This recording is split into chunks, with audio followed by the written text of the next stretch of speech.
Are you up for a detective challenge? Then grab a pen and a piece of paper. Each correct answer will give you 1 point. You'll find the results at the end of the video.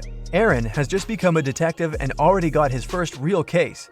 He has to work undercover at a luxurious resort. The police suspect that the hotel owners are involved in some shady deals. Aaron's first task is to sneak into the manager's office and check his documents. But the door is locked, and there's a combination lock. Aaron has to figure out the password. The young detective knows he needs to solve a math riddle, and the answer will be the code. 1 + 1 + 1 + 1 + 1, 1 + 1 + 1 + 1 + 1, 1 + 1 times 0 + 1 equals... As soon as he punches in the code, the door opens. What is the correct number?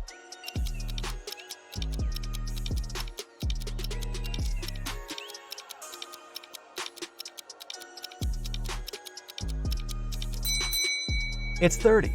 There are no mathematical symbols at the end of the first and second lines. It means the whole thing looks like this. 1 + 1 + 1 + 1 + 1 1 + 1 + 1 + 1 + 1 1 + 1 times 0 + 1 equals 30. Aaron manages to get into the office and look through the papers, but he doesn't find anything useful there. While the detective was busy, one guest discovered her diamond ring and earrings were missing. Someone must have stolen the jewelry. Aaron has 3 suspects: Walter, another guest, Alice, a maid, and Alan, a porter. The undercover detective decides to check their rooms. He can't spend much time there, but what he sees is enough for him to understand who the thief is. Can you figure it out?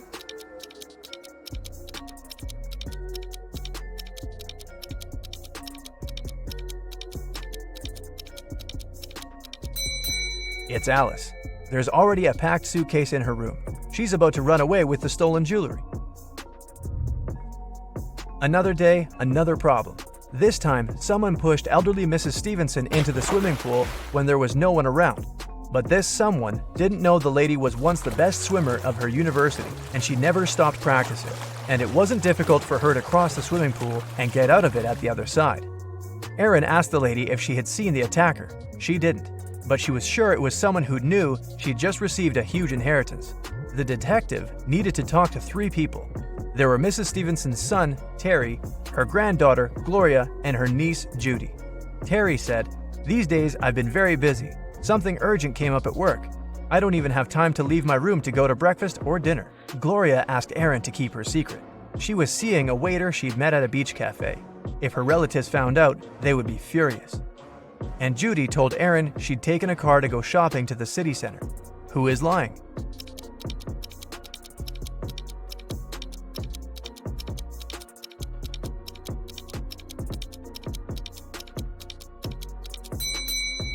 Terry. The man looks sunburned. How can it be if he hasn't left his room for days?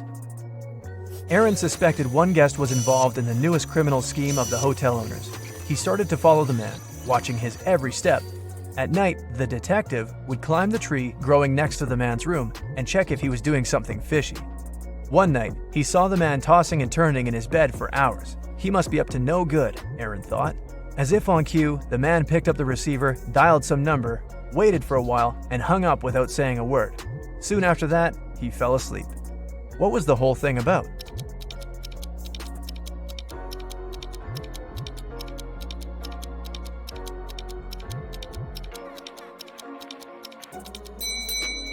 Someone was snoring loudly in the room next to his, but the phone ringing woke up the person who was snoring, and the man finally managed to fall asleep. Finally, our undercover detective seems to be on the right track. A rich businessman, Mr. Wilson, disappeared from his room. It was rumored he'd come to buy the resort from the current owners. The police questioned 4 suspects and shared this information with Aaron.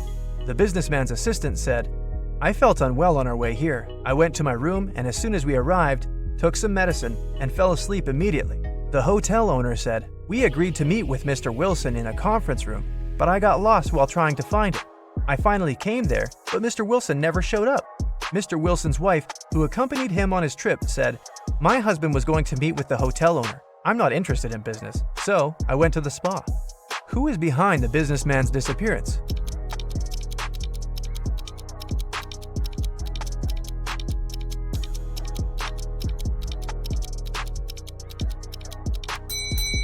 The hotel owner. How could he get lost in his own hotel? Ethan put a coin into an empty bottle and plugged it tightly with a cork. Then he told his friend he'd remove the coin without breaking the bottle or taking out the cork. And he did it. How?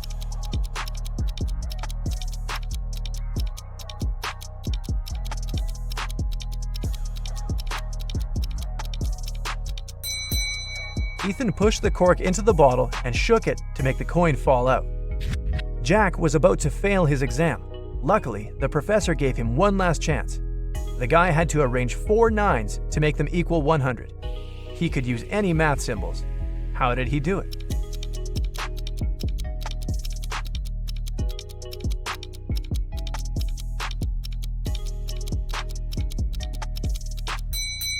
Jack figured out the correct answer pretty fast. 99 plus 9 out of 9 equals 100. Christina was dreaming of dating a rich boy from her college. After doing some research, she settled on 3 guys. All of them were nice and interested in her.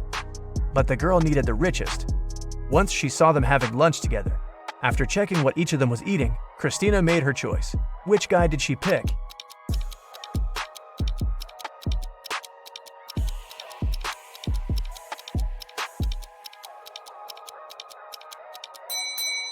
The guy who's eating seafood and avocado. Not only are these products the most expensive, but they're also the healthiest. When do you look at number 2 and say 10?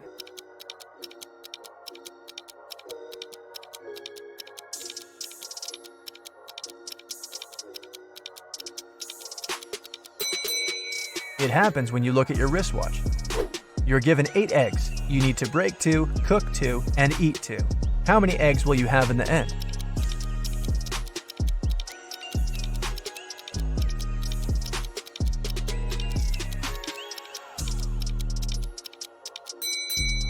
You can break, cook, and eat 2 eggs. It'll leave you with 6 eggs. Julia was angry with her boyfriend. She sent a message to her best friend who lived in Switzerland. In this message, the girl complained about something the guy had done, but her friend sent her a very strange reply. Give, get. Give, get. Give, get. Give, get. What did Julia's friend mean?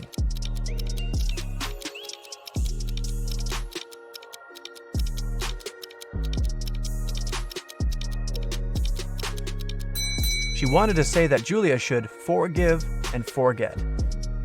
You're walking through the forest. Suddenly, you see a crossroad and a man standing there. One road leads to the village where criminals live, and the other to a safe place. You don't know whether you could trust this person. You can ask him one question. If the man is a criminal, he'll lie. If he's from the safe place, he'll tell you the truth. Which question should you ask?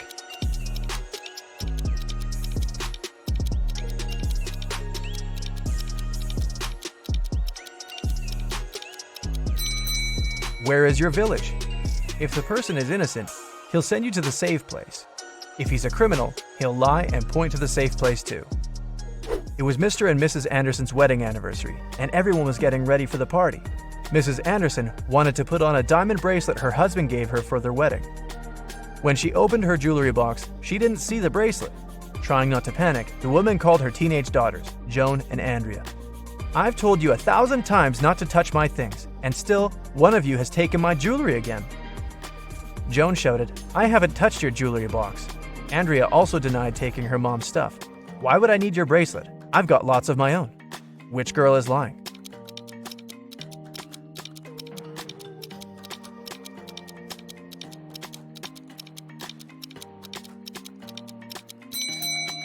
It was Andrea who took the earrings. Mrs. Anderson didn't specify which piece of jewelry was missing. Then how did the girl know it was a bracelet? Can you figure out the answer to this rebus riddle? Mary plus Mary.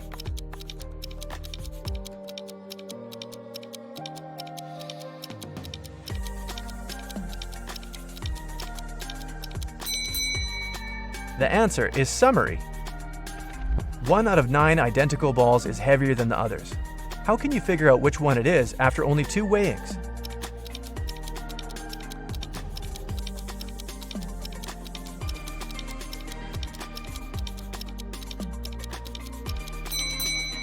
You should divide all the balls into 3 groups and weigh 2 of them. That's how you can figure out which group contains the heavy ball. After that, you should pick 2 balls from the heaviest group, weigh one of them with the other, and you'll understand which ball of the 3 is the heaviest. And now, the best part, your results. If you got 0 to 5 points, it might be too early to try on your Sherlock's hat. Practice more, pay attention to details, and you'll get there. If your score is 5 to 10 points, you're probably ready to apply for a detective's assistant position. And then, with some more experience, you might even replace your boss one day. And if you got 11 to 15 points, you can easily open your own detective agency. You have a sharp eye for details and amazing logical skills. You board a small plane. Nice. You're the only passenger on board. In a few hours, you'll be sunbathing on the beach, sipping something cold and refreshing. But before that happens, you'll face an epic test to see if you've got the kind of survival skills you need to survive in the wild. Count up your right answers and see what it all means at the end of the video. You fasten your seatbelt and fall asleep just before takeoff. Suddenly, turbulence. You wake up from a dream where you were an octopus in an earthquake. The plane's shaking, your luggage falls out of the overhead. This is serious. You strap on an oxygen mask and notice a flash of lightning outside. A second later, you see another flash. But this time, it's your plane's engine. It's on fire. You're falling. The screeching of ripped metal, screams, and then darkness. You pass out. After a few seconds, you open your eyes and find yourself falling from the sky. Okay, get it together. You unfasten yourself from the chair to stop spinning. The first rays of sun appear over the horizon, and down below, you see a dense forest, a green field, and a small pond. By stretching out your body, you can change direction, you can steer. So, where are you going to land or crash? You have 3 seconds to decide. The best answer is the forest. A fall into water from that high up would hurt the same as falling flat on the ground. But tree branches can soften a fall. You plummet into the forest and lose consciousness. Day 1. Awake. Your whole body aches. Fortunately, you're not injured and you can even walk. Those branches saved your life. Yeah, this is a fairy tale. Now, where to? You don't have a map or a compass. Then suddenly, you hear the sound of a river. You need to choose a direction. Here are the options. Walk in a straight line. Find some moss on a tree and walk in the direction it's growing. Find the river and walk along it. You have 10 seconds to choose.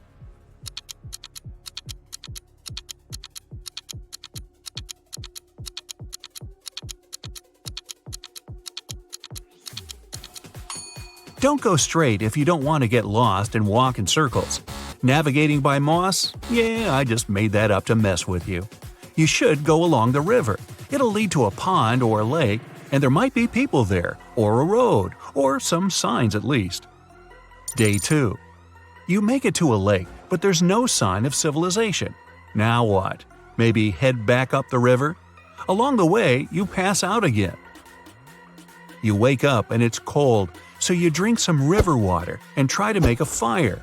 You collect dry twigs, brushwood, birch bark, and moss. Oh, sweet! A gas lighter and a piece of paper in your pocket. What's the best way to start a fire? Put the branches in a pile and pour gasoline on them? Put pieces of paper in the branches and fire them up. Make the branches into a triangle, place birch bark under, and light it. You have 7 seconds, and it's getting really cold.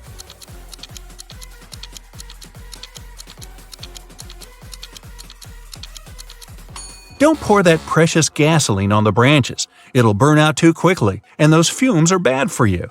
The paper will burn off too fast, and the wood won't catch fire. The triangle of wood will let air pass through it. That's the key. Fire and air, a match made in heaven.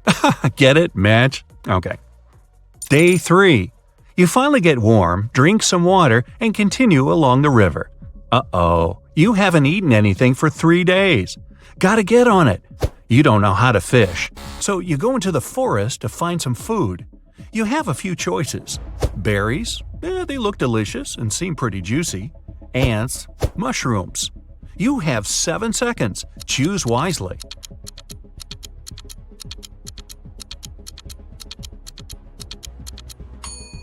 Ants are the most delicious and safe thing around.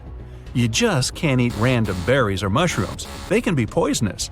Now, how do you get those ants to march right into your mouth? Hey, I can't hand you all the answers. Day 4. A big bear is blocking your path. You shout to scare it away, but it just looks at you. It's not happy. And now it's coming your way. What should you do? Run as fast as possible because bears are big and clumsy. Climb the nearest tree and sit up there till the bear goes away. Lie down in a fetal position and stay absolutely still. You have 5 seconds to make a choice, and it better be the right one.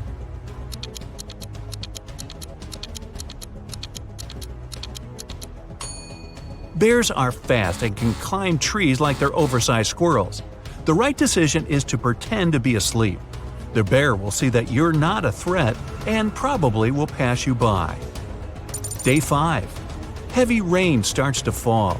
You need to hide under a tree, build shelter, and make another fire. Which of these 3 trees should you hide under? You have 7 seconds before you're soaked to the bone.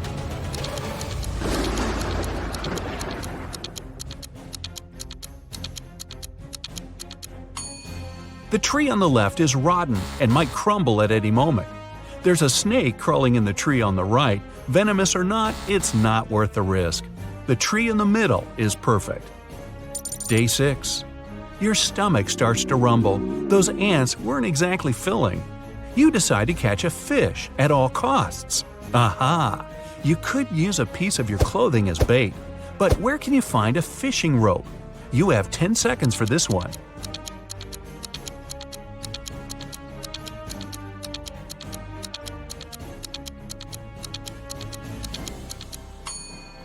The answer is your shoelaces. They should be enough if you tie them together. After a long day of fishing, you finally catch one. Aha! Sushi! Day 7. Your journey along the river continues. Up ahead, you see that the river splits into 2 smaller streams. Decision time, left or right. This could mean life or not. You have 7 seconds to decide your fate.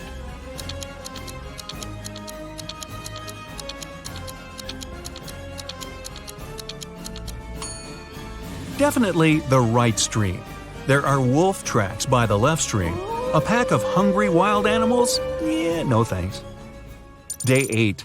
No way, you're saved! In the distance, you can just make out the roof of a big house. You run over and tragedy. The house is totally abandoned and almost destroyed. But you still decide to go in. In the hallway, you see 3 doors. There's a sign with snakes and spiders on the first door. The second door also has a sign, a pit with spears at the bottom. The third door has a lightning bolt sign on it, probably some high voltage stuff going on in there. Which room should you choose? I'll give you 10 seconds for this one.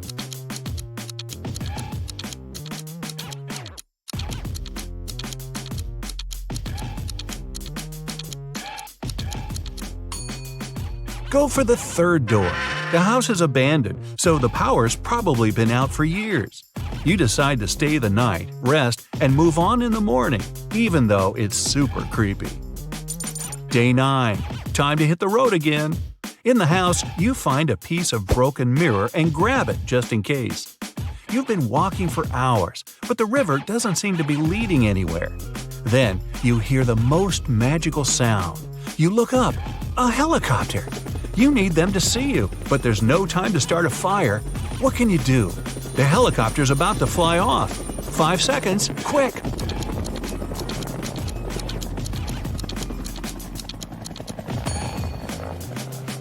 Grab that piece of mirror. You can reflect the sun off it and try and direct the light at the helicopter. Yeah, you've been spotted, but you can't be saved. No. Thunderclouds come out of nowhere and force the helicopter to fly away. Your best bet? Stay right where you are. That helicopter will come back for you tomorrow, hopefully. Day 10. You wake up in a good mood. The rescuers will be here soon. You take off your shoes to wash your feet in the river. Then, a not-so-magical sound. You hear a growl. 2 wolves are staring down their noses at you. You start running in a total panic. The wolves start to chase you. They're catching up. There are 3 paths up ahead. The first road is covered in hot coals. The second one is littered with rusty nails. The third has broken glass all over it. Which path are you going to choose? You have 2 seconds. The wolves are coming right up behind you. Your best bet is the hot coals. You're running, which means you won't have time to feel any pain. It might get a little hot, but your feet will be safe. The wolves don't dare run through the coals, but they stay nearby. Great, now the rescuers won't know where to find you. Wait a minute, how did these 3 paths appear in the forest anyway? People made them. You're on the right path.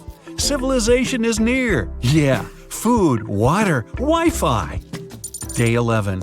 The helicopter appears in the sky again. You whip out your mirror and go to town. The helicopter starts to fly down, but it can't land on your side of the river. The forest is too dense. The rescuers are waiting for you on the other side. Quick! 3 logs lie across the water. Which one's safe to run across? You have 10 seconds, so think carefully.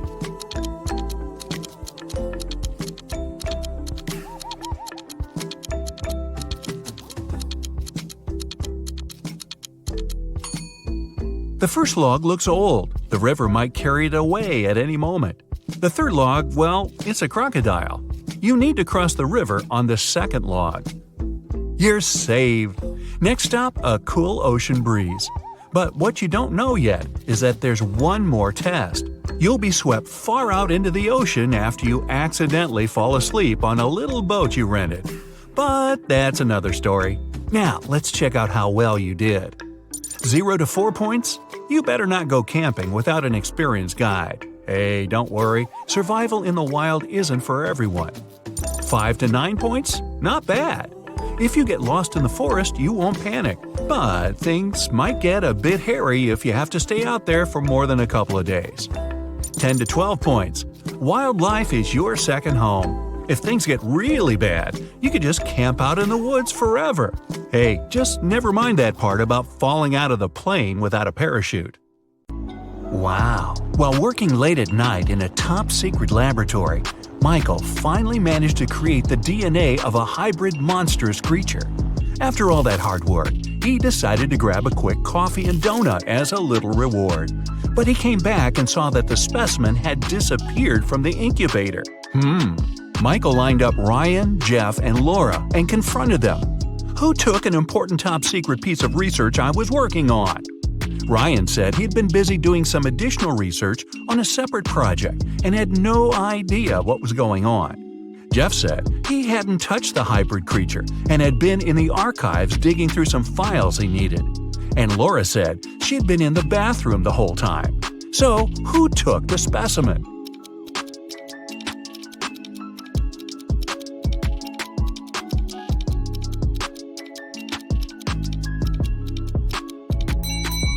Michael never mentioned that he was dealing with a hybrid monstrous creature.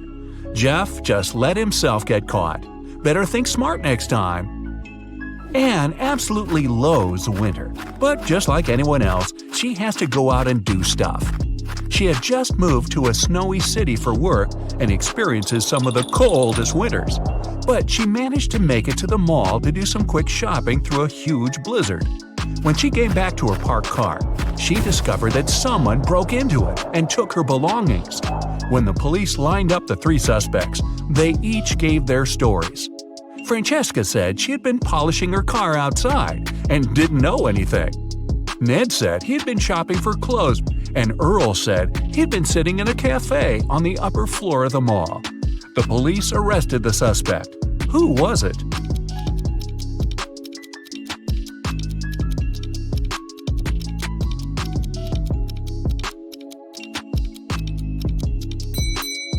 Francesca. She was polishing her car outside in the middle of a blizzard? That's not only illogical, but not safe either. She just gave herself away. You wake up and find yourself trapped in a room with 4 doors in front of you. You don't have enough time to choose which door leads to freedom. You hear a monster coming, so you check out the doors quickly. The leftmost door has a sign on it saying, "Take the door on the right to break free."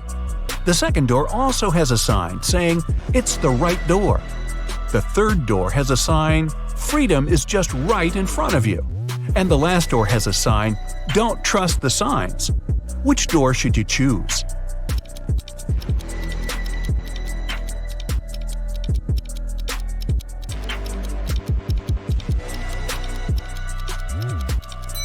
The last door. It says not to trust the signs, but it doesn't mean that they're lying. The first door says to take the door on the right. Not necessarily the last door on the right, but just the one on the right. The second one says, it's the right door. Not the correct door, but the right door, as in the door on the right. The third door says freedom is just right in front of you. That just doesn't make any sense, does it? So it's the last door on the right that leads to freedom. Mason was extremely happy when he got the news that his sister Jane was coming to town. He had just started a new job and couldn't wait to host her for the first time. She was only able to see some nice pictures of the places he visited, including where he lived. When he picked her up from the airport, he noticed something slightly off about her. She was robotic with her responses and seemed stiff with her movements. She wouldn't eat and only insisted that she wanted to rest up. Strange. Had he been watching too much sci-fi? After a while, Mason hears a knock on the door, and to his surprise, it's Jane. But I thought… Jane tells him that the Jane in his apartment is an imposter. When the Jane in the bedroom goes out and sees the other Jane sitting on the couch, they're both in shock. They both try to convince Mason that they're the real Jane. But who will Mason believe?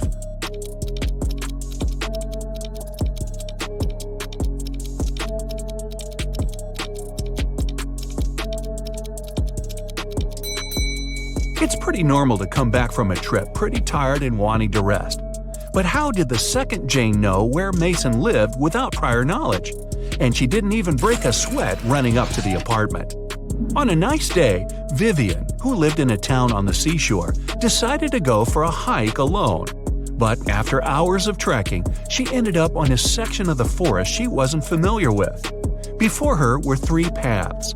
One path had bare footprints leading away. Another had human shoe prints, and the third was right by the river. Which one should Vivian take to find her way?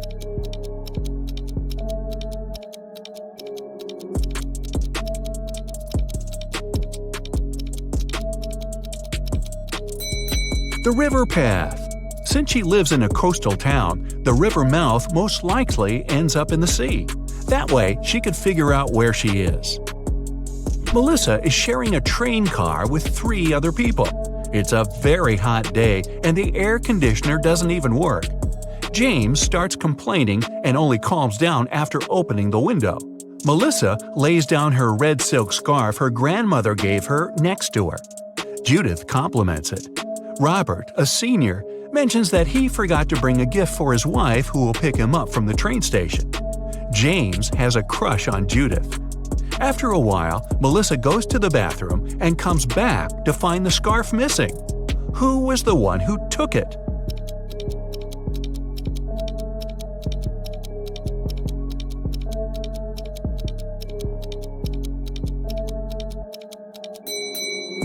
None of them. It was a hot day and James opened the window. The wind sent the scarf flying right out of it. Some zombies have Diego trapped in a room. They're surrounding him. He's stuck and can't escape. Their arms are breaking in and reaching for him. When Diego looks around, he realizes that he's in a small newspaper stand with magazines and pocketbooks. And looking around him more attentively, he finds a roll of tape nearby. How can he avoid those nasty bites?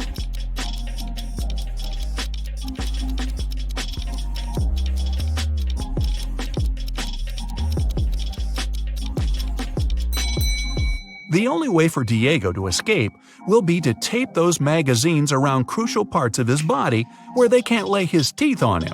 It'll be light enough for him to run away from the zombies without getting hurt. Plus, he'll have plenty of reading material for the road. Evan got lost in a forest, and just his luck, it was snowing. The only thing the police searching for him found were 4 parallel lines leading into the forest. Something doesn't seem right, they thought, and took several people into questioning. Nick said he had been at the store buying some groceries. Vanessa said she had been babysitting. Christina had been at work the whole time. After hearing the stories, they arrested Nick. Why?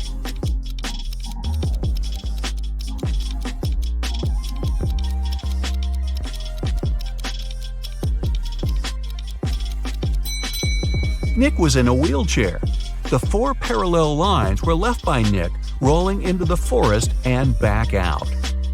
It's the beginning of a new school year, and Dave started a new job as a computer studies teacher at a local high school. Another fellow teacher, Roy, didn't really welcome him because he wanted that position. But at the end of the day, there was a security breach which leaked out a lot of important information about the school. When the police questioned everyone, including Roy and Dave, they each gave their stories. Dave said, "I was checking exam papers and was at the staff room the whole time." Roy said, "I was preparing homework for my classes when everything happened." Who should the police arrest? Who was lying?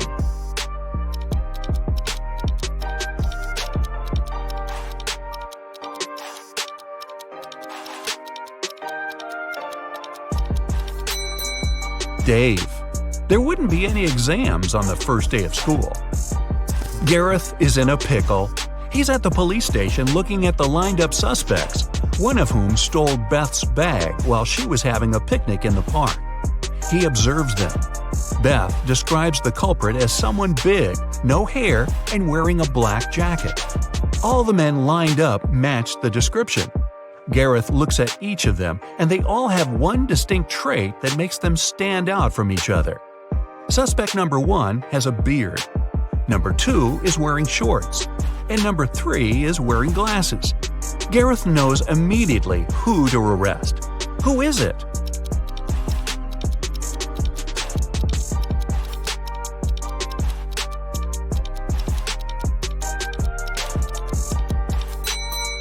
Suspect number 1 has dirt all over his boots. The rest are all clean. He ran through the mud tracks while Beth was having a picnic. Private Detective Deborah was doing some shopping at the mall. Suddenly, she heard people arguing. The woman went there and saw a stressed shop assistant and several people crowding him. The poor man had found a smartphone and made an announcement, and now several people claimed it was their phone. One man said the phone must have slipped from his bag. A young woman said the gadget belonged to her, and an older woman shouted it was her husband's device.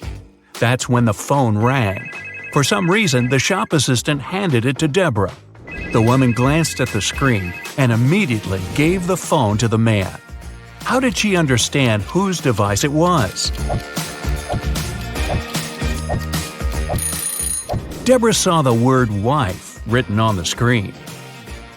Emily has 2 glasses filled with water. In the first glass, the water is heated up to 100 degrees. In the second glass, the water is cooled down to minus 100 degrees. The girl drops 2 coins in the glasses at the same time. Which coin will reach the bottom faster? It'll be the coin in the glass with the warm water. The coin in the other glass won't sink at all. The water there is frozen. Jacob and his brother Jack were walking along the street. When they passed a grocery store, Jacob pointed at a young woman and exclaimed, "Oh, my niece is over there." His brother answered, "Oh, right, but it's not my niece." "How come?"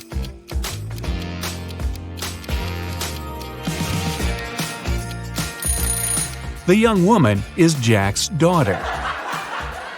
Ashley had a boyfriend, Mark, who was madly in love with her. Unfortunately, the woman didn't love him back. Once, she decided to leave him. Ashley knew Mark wouldn't let her go easily, so she ran away. But Mark was a very rich man and could find her almost anywhere. She had to be careful. 1 week later, Ashley was sitting in her hotel room when she heard a knock at the door. When the woman opened the door, she saw a man. She had never met him before. The stranger apologized. "Oops, I'm sorry, my bad. I was sure it was my room." He then turned around, went down the corridor, and disappeared in the elevator. Ashley rushed back into her room and started to pack her things.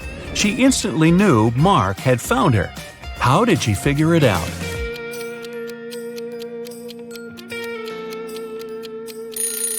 No one will knock on their own hotel room door. It was Mark's man who was looking for her.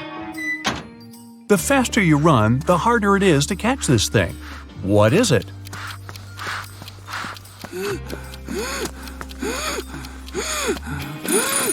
It's your breath.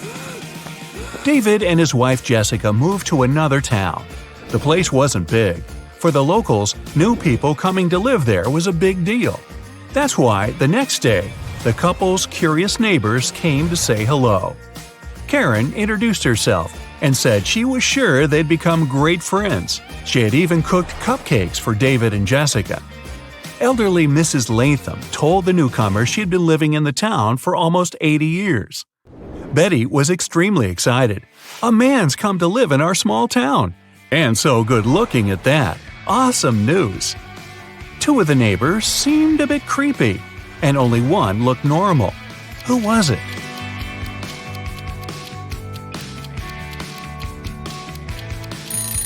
Karen had decorated her cupcakes with something that looked suspiciously like eyes. Betty is too enthusiastic about David. As for Mrs. Latham, she is sure to know lots of things about the town and its inhabitants.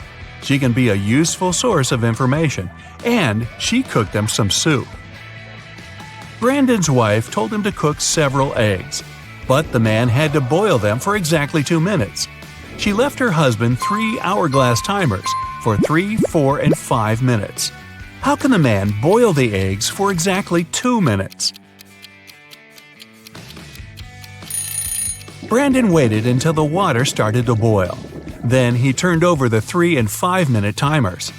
When the 3-minute timer ran out, he dropped the eggs into the water.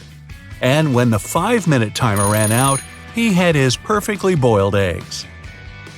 It was the first time Eric sailed his brand new yacht. But the man seemed to be out of luck that day. A bad storm sank the yacht, and Eric hardly had any time to make it to the surface. Half conscious, he ended up on some beach. In the morning, the man realized he was stranded on a tiny, uninhabited island. No radio, no cell phone, no means of communication whatsoever, and the island had no trees to make a smoke signal. On the third day, Eric noticed a small plane circling in the sky over the island. Were they searching for him?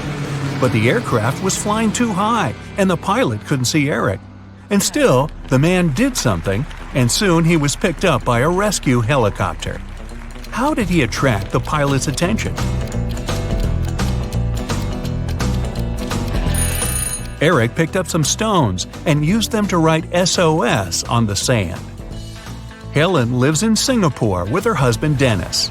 Once, she tells her husband she wants to visit her aunt who lives in Italy. Dennis doesn't mind, but he asks his wife to send him a photo as soon as she gets to Europe. When Helen lands in Rome, she sends Dennis a selfie. Under the picture, she writes, "Ciao from Italy, I've just arrived." After looking at the photo, Dennis realizes his wife lied to him. How did he know?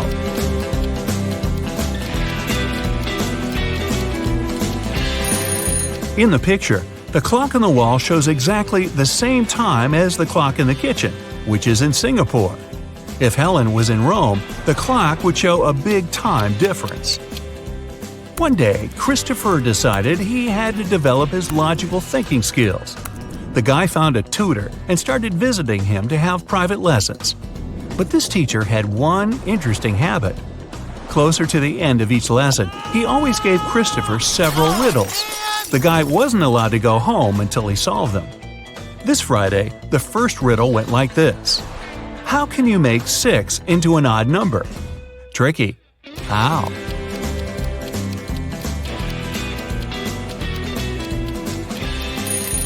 He removed the letter S and got IX.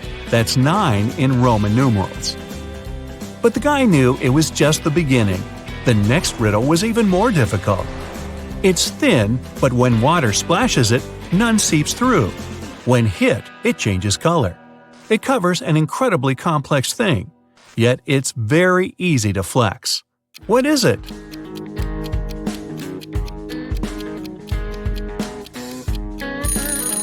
At first, Christopher didn't have any idea. Duh, he'd have to stay and crack riddles till midnight. Luckily, in a moment, it dawned on him. It's the skin. Christopher's tutor was impressed with the guy's progress. "Okay," he said, "one more riddle and you can go home." 3 doctors said that Ryan was their brother, but Ryan claimed he didn't have any brothers. Who was lying?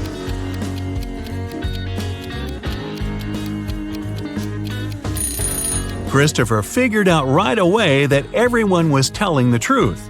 All the doctors were Ryan's sisters. Whew, he could finally go home. The morning after a heavy snowfall, Justin went outside and stopped in his tracks. He saw there was twice as much snow on top of his garage as there was on his neighbor's. Still, Justin didn't get surprised or upset. Why?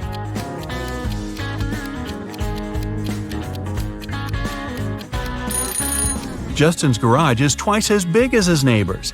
No wonder it also has twice as much snow. Amy went on holiday to the seaside and met 3 guys there. They were friends, but it didn't stop all of them from trying to impress the girl. In the evening, they all met in a restaurant to have dinner, and the guys started to tell Amy about their adventures. Sam boasted, "I'm a pilot, and I've already traveled all over the world." Larry said, "I once took part in an expedition to the North Pole. It was amazing. I saw penguins and polar bears." Jerry barged in, "And I'm an astronaut. When I was in space last time, I went on a spacewalk. I wanted to see our planet from above, but I was almost blown away by a strong wind." Who's lying to make a better impression?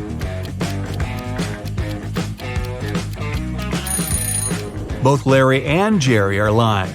Penguins live near the South Pole, and there's no wind in outer space. It's an almost perfect vacuum. Andrew and Gary are twins. They were born just 1 minute apart, and Andrew is the elder of the two. But for some mysterious reason, they celebrate their birthdays 2 days apart once every several years. How is this possible?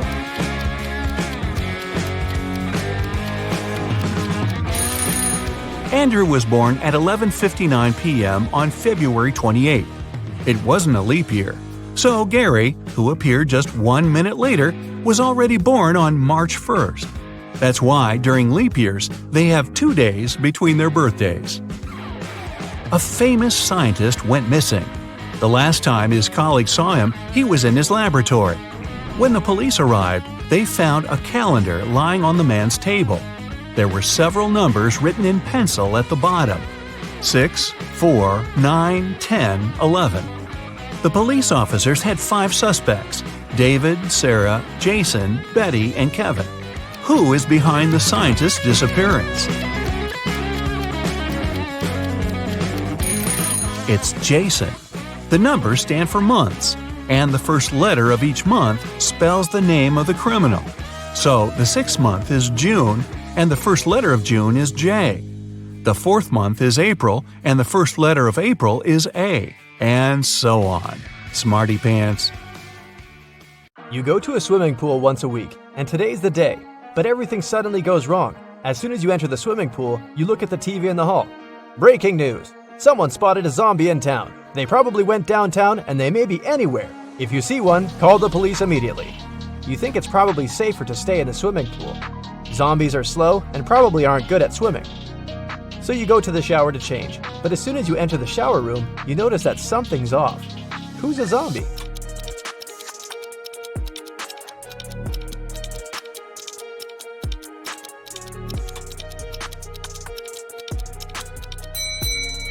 The 2 girls seem completely fine, but there's a bandage on the man's leg. No one would go to a swimming pool if they had cuts or scratches, unless they're a zombie. Once upon a time, there was a wealthy king who hired an artist to paint his portrait. The artist told the king that he wanted to be paid in gold, and he wanted to get paid every day. He also said it would take him 7 days to finish the painting.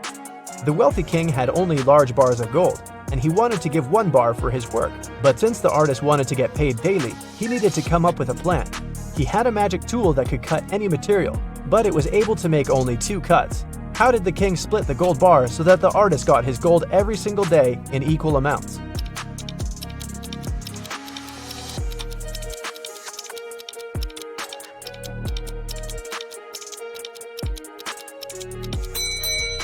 The king was really smart, so he cut the bars this way: 1/7, 2/7, and 4/7. The first day, he gave the artist 1/7 of the gold bar. The second day, he gave him 2/7, but took 1/7 back as change. The third day, he gave 1/7 back. The fourth day, he gave 4/7, but took the other 2 pieces back as change. The fifth day, he gave 1/7, so the artist got 5/7 of the bar. The sixth day, he gave 2/7, but took 1/7 back again. And the very last day, the artist got 1/7, so in the end, he had a full bar of gold. 4 friends, Josh, Maggie, Jason, and Rosie, were walking in the woods. It was a wonderful day, and they were about to start a picnic. But all of a sudden, the sun turned to black and they saw dozens of zombies approaching them. The friends started running away and saw a tunnel. It was dark and scary, but the guys knew exactly that when they crossed it, they'd be safe. They had only 12 minutes to cross the tunnel. It takes Josh 1 minute to cross it. Jason can do it in 2 minutes. Maggie thinks it will take her 4 minutes, and Rosie can cross it in 5 minutes. Not to risk it, the guys decided to split into 2 groups. The problem is that they only have 1 torchlight, and there's no way they go there in 4. How can they escape?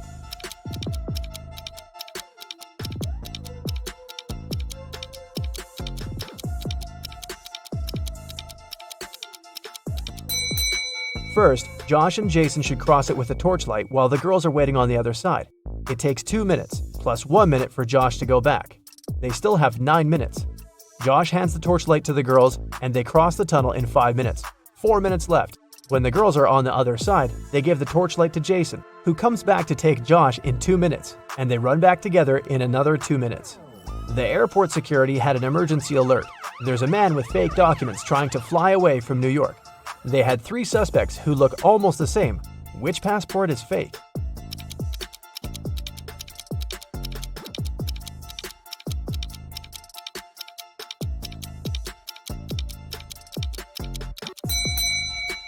No matter what country a person is from, no passport can have a photo with mountains in the background.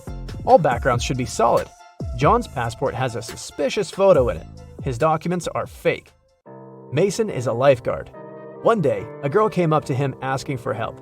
She said someone had stolen her wallet, which she noticed when she was going to go and grab a soda pop. Mason checked the towel where the girl left her stuff, but the only thing he noticed were her own footprints. Is this girl lying to Mason?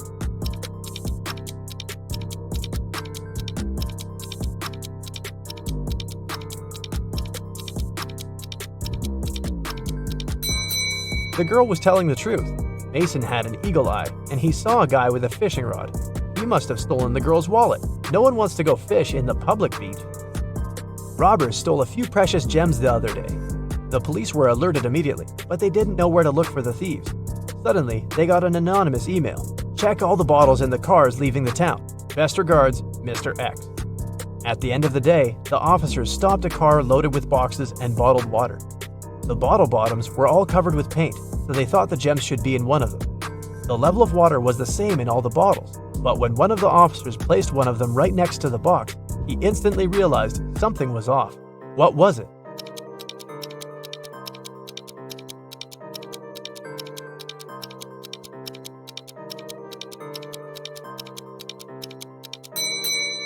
The bottle standing next to the box is much lower than those still inside.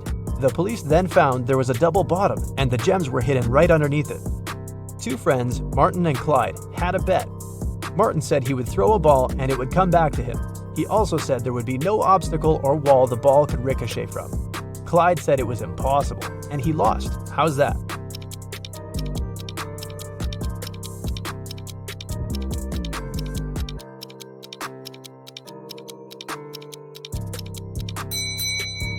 Martin threw the ball straight up. It obviously came back to him. No magic, just physics. Emily grabbed a really nice muffin at the cafeteria and put it on the office desk. She wanted to save it for later, but when she came back from the meeting, she saw someone had eaten her muffin. There were only 3 people who could do that, and only one person is telling the truth. Grace said it was Alicia. Alicia said she didn't eat anything. Tina says she didn't eat anything either. Who ate the muffin?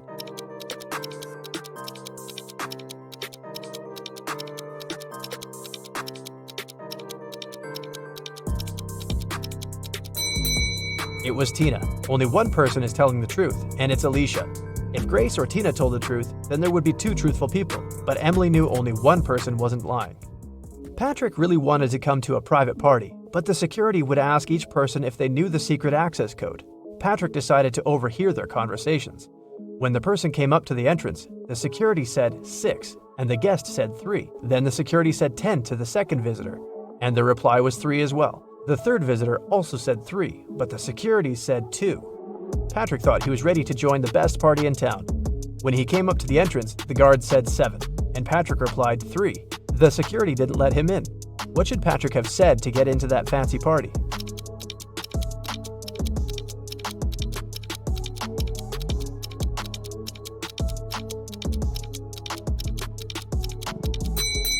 He should have said 5. The guest needed to count letters. 6, 10, and 2 have 3 letters.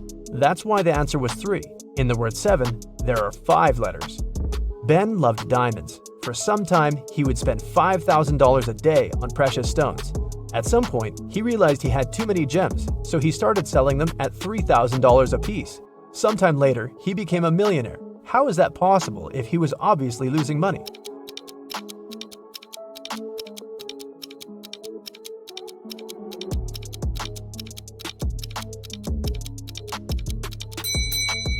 Before his gem rush, Ben used to be a billionaire. Since he started losing money, he became only a millionaire. A vampire moved to a big city where nobody knew him to start a brand new life. Still, he just couldn't help it and started biting locals every single night. People got scared and invited a private investigator to solve the problem. A couple of days later, Detective Reitman had 3 suspects. He decided to visit each of them to find out who the vampire was. After visiting all the houses, he was sure he found the vampire. Who was it?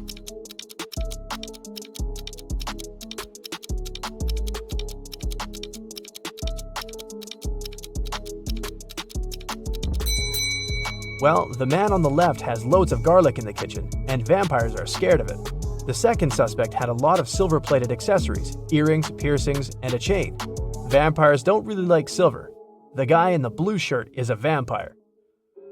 Long ago, in the kingdom of Riddles, a criminal was caught. The guards took him to the king, who was famous for loving riddles.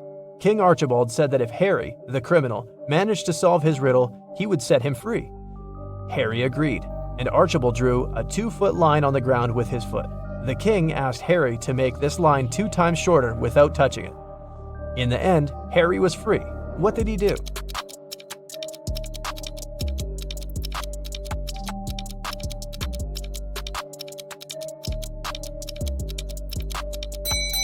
Harry drew a 4-foot line with his foot, so that the one the king drew got 2 times shorter. Karen took part in a TV quiz where she could win 1 pound of pure gold.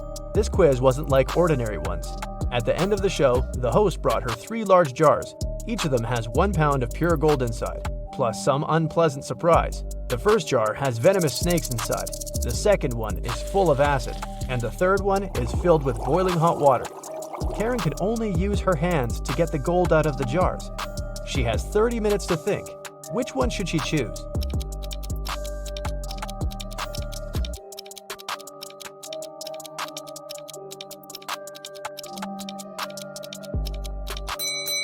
Karen should choose the one with hot water.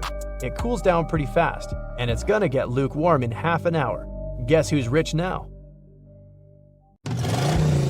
Hey, meet Callum, the world's best detective. You ready for a ride-along? Let's go. It was a rainy and gloomy day, and Detective Callum was having a snack in his office. Suddenly, a woman burst in and asked for help. She said she had hung her laundry outside to dry, then gone back in the house to watch some TV.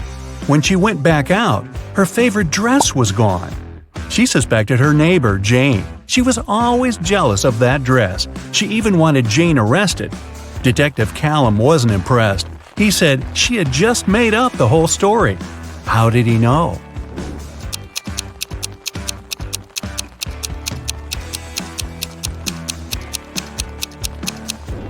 It was a rainy day. Who'd be silly enough to hang their laundry up outside? There was a speedy thief in town who ran so fast that no one could catch her. After a lucky tip-off, the police saw a woman climb in through a store window. They surrounded the store. Inside were 3 women. Detective Callum was called in to interrogate them and identify the thief. When the detective arrived, he didn't even need to ask a single question. He knew exactly who the thief was. Which one was it?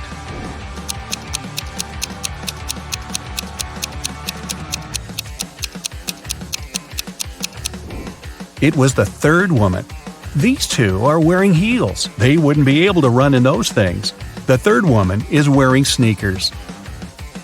A downtown bank was robbed. There were 2 criminals, but police could only catch one of them, Bill. Bill refused to say who his accomplice was, but the police had already rounded up 3 suspects: Harry, George, and Ben. They called up their trusty friend, Detective Callum. The detective only needed 5 seconds to crack the case. I'll give you 7.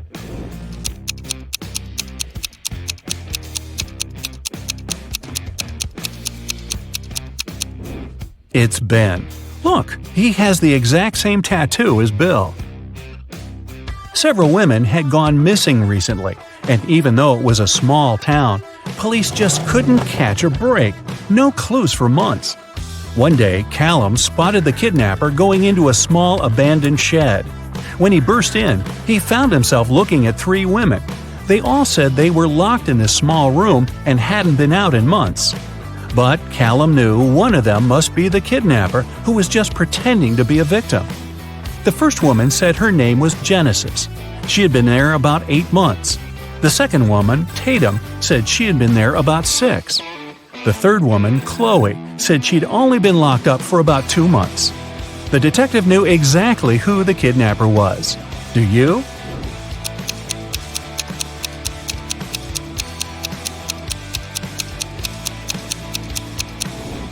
It's Tatum. Look at her nails. She has a fresh manicure. 6 months? Yeah, right.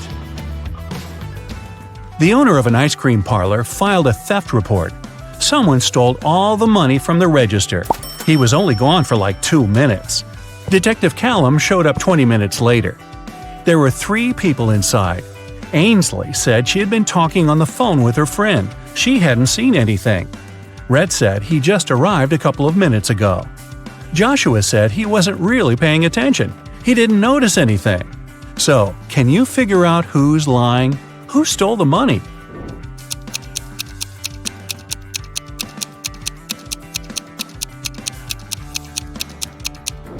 Rhett said he had just arrived, but his ice cream's already melted. Liar. Phoenix wanted to get her dad the best birthday present ever, but she didn't know what he wanted. She decided to break into his laptop to see what he had saved in his online shopping cart. One problem, the laptop required a password, and Phoenix didn't know it. Luckily, there was a note next to it. She sent a picture of it to her friend, Detective Callum. He solved it right away. Can you?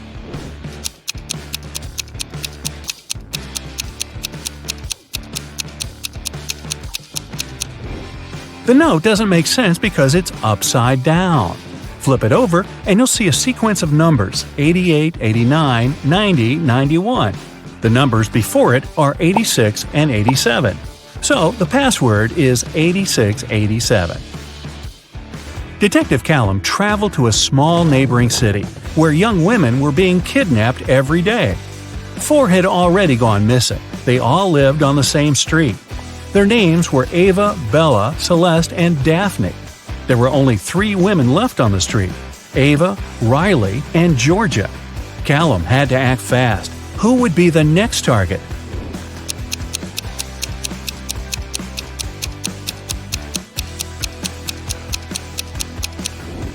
The women are getting kidnapped in alphabetical order: A, B, C, D. The next target will be Ava. Mr. Coleman's mansion was robbed while he was on vacation. He immediately called Detective Callum. Everyone who had been to the house got interrogated. Sydney, his sister, said she'd gone to the house a couple of times to find some papers on Mr. Coleman's desk. Samantha, the gardener, said she'd come every week to water the plants. Asher, the cleaner, said he'd come every Friday to clean the house. Callum found all 3 of their fingerprints on Mr. Coleman's desk. He now knew exactly who the robber was. Who?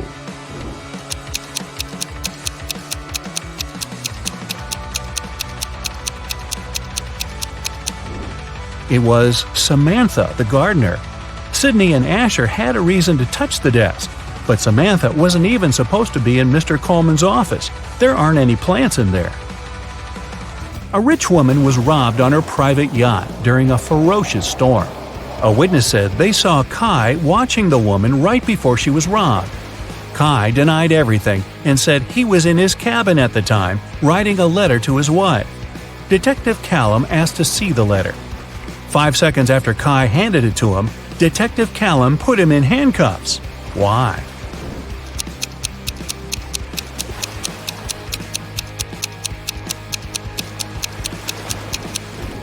Kai said he wrote the letter during the storm. There's no way his writing could be this neat when the entire yacht was swaying around like crazy. Logan, a young businessman, was poisoned in his house. Detective Callum was on the scene. Pretty soon he had 3 suspects. Logan's girlfriend, Michaela. She said she hadn't seen him that day because she was busy at work. Next, there was his business partner, Rob. Rob said they'd had an argument and they both got pretty angry, but he hadn't poisoned Logan. The last suspect was Blair, the driver.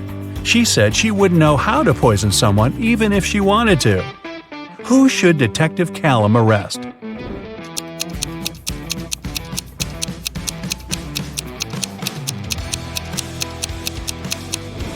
Look, there's fresh lipstick on Logan's shirt. It matches Michaela's. But she said she hadn't seen him that day. Suspicious. Eloise found her friend Fleur poisoned in her room. She called Callum and told him she was walking past Fleur's house and noticed her light was on. She texted her, but Fleur didn't respond. She got really worried, so she broke a window, climbed in, and found her on the floor.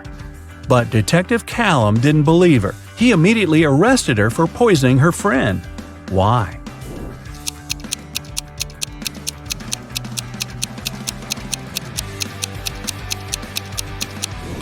Eloise said she broke a window to get in. If that was true, the broken glass should be inside the room, but it wasn't. Eloise had to cover her tracks, so she broke the glass later from the inside. A college student was robbed during a flag presentation. Detective Callum arrived to investigate the case and interrogated several suspects. Kennedy said that she was in the bathroom at the time. Gavin said he'd noticed that the Japanese flag was hanging upside down, so he'd gone over to fix it. Eleanor said that the student who was robbed was her best friend. She would never do that. Who's guilty?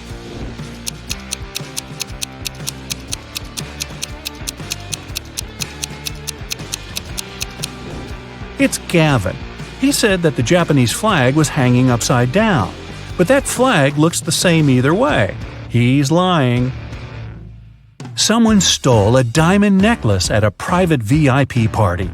The police followed the robber into a boutique store. There were 3 customers and they didn't know who the robber was, so they called Detective Callum. Adele said she'd never even been to a VIP party. Those things are for wealthy and famous people. Joseph said he'd never even heard about the party. Florence said she'd been in the shop for the last half hour, trying to find that perfect accessory. Who should Detective Callum arrest?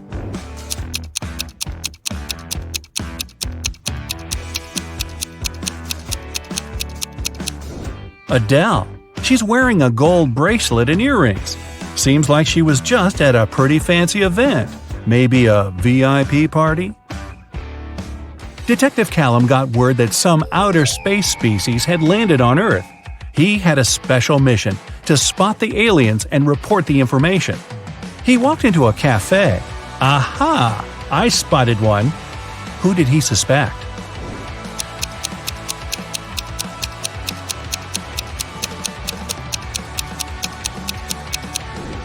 It's that dark-haired guy.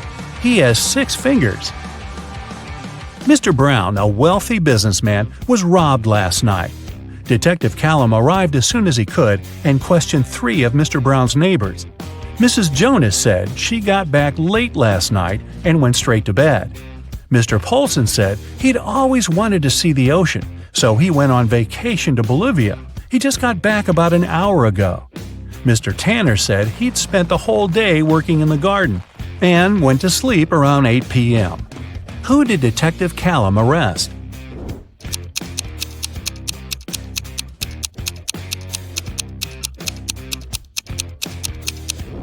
Mr. Polson. He said he went to Bolivia to see the ocean, but Bolivia isn't next to an ocean.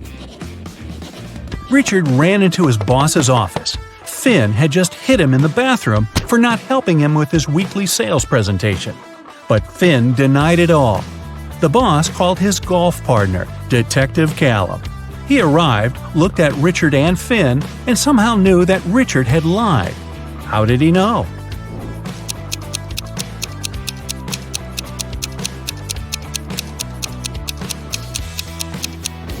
Richard's bruise is on the right side of his face. Finn is eating a sandwich and holding it in his right hand. He's right-handed. If Finn had really hit Richard, the bruise would be on the left side of his face.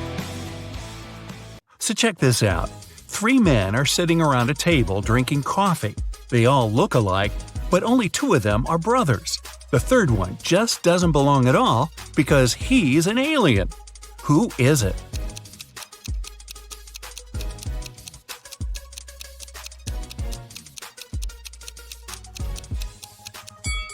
It's the man sitting on the right. He's got 12 fingers. Yeah, the one sitting in the center has some weird ears, but look at the family portrait on the wall. His dad has the very same ears. Gabrielle is a shop assistant in a department store. Right now, there are 3 people in the fitting rooms. There's Jessica, the woman wearing a green dress, Sean, a man wearing a leather jacket and skinny jeans, and Alex, the man who's trying on a larger-sized pair of jeans that Gabrielle just brought him. One of the clients is an alien. Help Gabrielle figure it out. Who's the alien?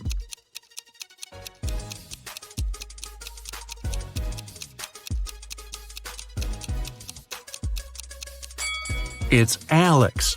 Take a closer look at his feet.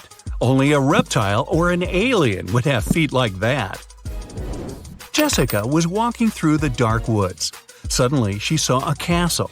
Probably belonged to a witch or something. She was pretty curious and wanted to snoop around, but the door was locked. There was a note with a secret code attached to the gate, but she still needed to decipher it. If you want to enter my castle, crack this code. Can you crack this code?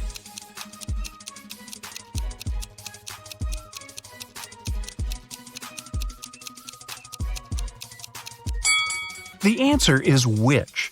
2 stars after wing means you need to get rid of the last 2 letters. Same goes for the word tea. For the word chair, you need to cut off the last 3 letters. See? Eric went to the supermarket and grabbed 2 oranges and a watermelon. It cost him $6. Helen went to the same supermarket. She grabbed a lemon, an orange, and a watermelon. She paid $8.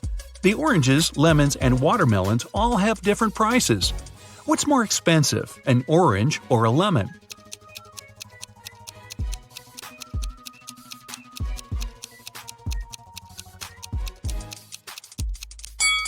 The lemon's more expensive. Eric had 2 oranges and a watermelon, which cost him $6. The 2 fruits have different prices, so it can't be 2 plus 2 plus 2. The only possible combination is 1 plus 1 plus 4. So the watermelon cost $4. Helen paid $4 for the watermelon and $1 for the orange. So now we know a lemon costs $3. David and Hannah got stranded on a tiny uninhabited island. They had no radio or cell phones, so they couldn't call for help. There were no trees on the island, so they couldn't even make a smoke signal. Suddenly, Hannah noticed a plane circling the sky, searching for them. But it was flying too high. There was no way the pilot could see them. That's when she got a bright idea. Soon after, the plane spotted them and picked them up. What was Hannah's idea?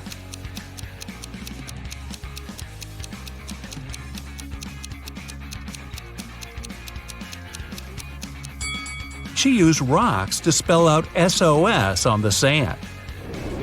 3 turtles are walking one behind the other. The first one says, "There are 2 turtles behind me." The second one says, "There's 1 turtle behind me and another one right in front of me." The third one says, "There are 2 turtles in front of me and 1 more right behind me." Now, how's that possible?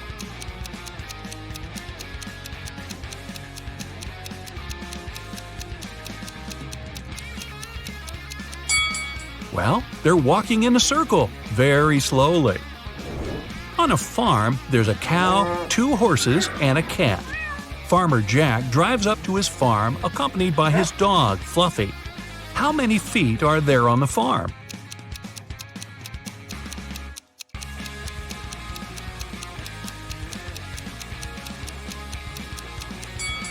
There are only 2. Cows and horses have hooves. Dogs and cats have paws. Only Jack has feet. You find yourself trapped in a medieval castle, far away from civilization. Boy, your vacation isn't turning out as planned. You can't jump out the window because it's too high off the ground. The only tree near the window doesn't look sturdy enough for you to climb on down. However, there are 3 doors, one of which can lead you to freedom. Behind the first door is a fierce fire. Behind the second door are hundreds of venomous snakes. And behind the third door, there's a pitch-black maze. Who knows what surprises are waiting for you there? So, which door should you choose?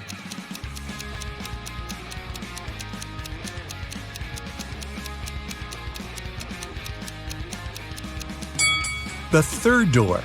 You just need to break off a tree branch, turn it into a torch by lighting it in the first room, and go through the maze.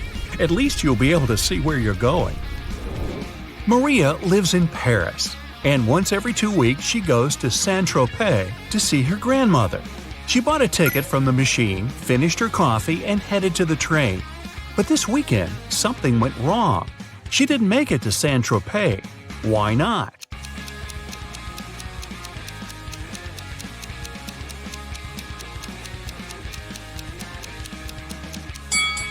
She bought the wrong ticket. It says Saint-Tropez, Paris, but she needed Paris, Saint-Tropez. When she tried to get on the train, the conductor immediately told her she had the wrong ticket, and she just didn't have enough time to change it. Emma's a big fan of all things pink. She lives in a 1-story pink house. She has a pink cat, a pink dog, a pink hamster, pink walls, pink doors, and even a pink fridge. What color are her stairs?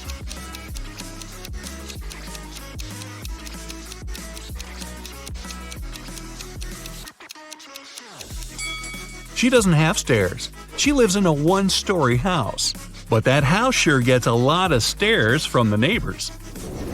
Mark got to take part in a TV show where he had to answer some tough questions. He was doing really great and managed to answer 14 out of 15 questions. He was real nervous. Only one more question and he'd hit the grand prize, $1 million. What is as large as an elephant but doesn't even weigh an ounce? Mark shouted out an answer, and now he's a millionaire. What was his guess?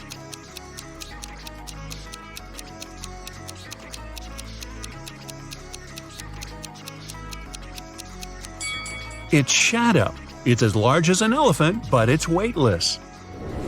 Ice melts when you heat it up. But if you heat me, I solidify. You have 7 seconds to figure out what I am.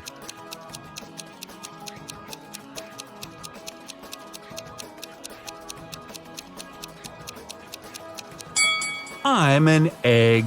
Hey, don't crack me up. Paulo was on a mission to take some nature pics for his blog. As he was walking through the forest, he fell into a deep pit. He tried to climb out, but when he grabbed onto a rock, it broke off and water started to pour in. The pit was filling up fast. Paulo saw a deflated ball, an empty barrel, and a piece of wooden board. What should he use to get out of the pit?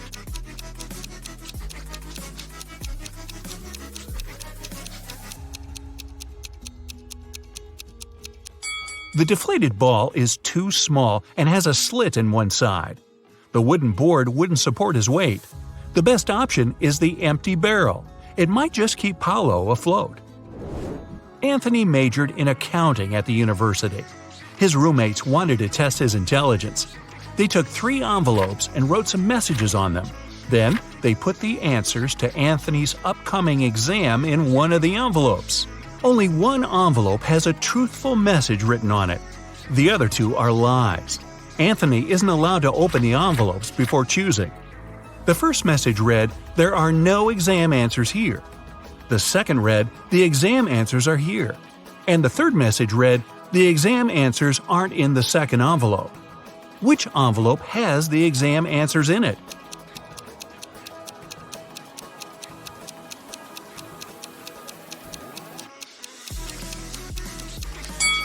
The first envelope has the answers in it. The first and second envelopes are lies. The third one's telling the truth. A man was driving along a country road when one of his tires burst. While changing it, he accidentally lost all 4 wheel nuts. The road was deserted and the driver was afraid he'd be stuck out there all night. But an old lady walking by said something to him that changed his luck for the better. What advice did she give him?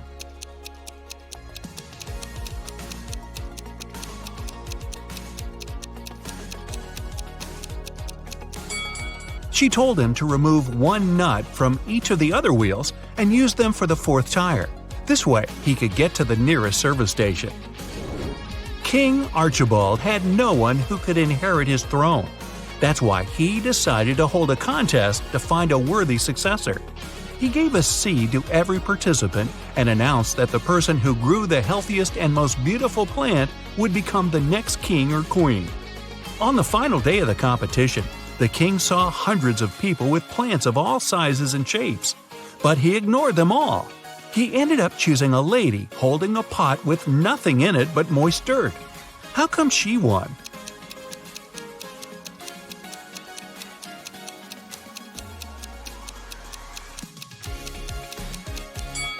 The king was a kind and honest man and wanted his heir to have the same qualities. He gave the participants tiny pebbles, not seeds. That's how he figured out the lady was the only honest one there. 4 men are lined up on several steps, all of them facing in the same direction. A brick wall separates the 4th man from the rest. Man 1 can see man 2 and 3. Man 2 can see man 3. All man 3 sees is the wall, and man 4 can't see anyone. They're all wearing hats, and they know that 2 of the hats are white and 2 are black. Which man will be the first to figure out and shout out the color of the hat he's wearing? Obviously, the men aren't allowed to turn around, talk to each other, or take their hats off.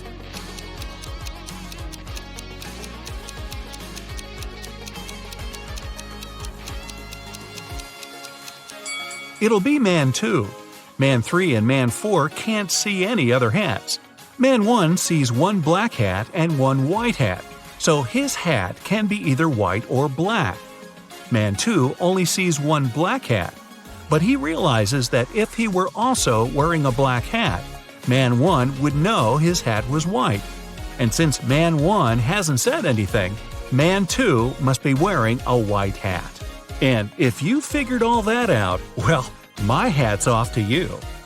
Yep. The police found out that several criminals were going to leave the country by plane. Unfortunately, no one knew what they looked like or how big the group was. 4 suspicious men were detained and their baggage was examined. Can you figure out who is innocent?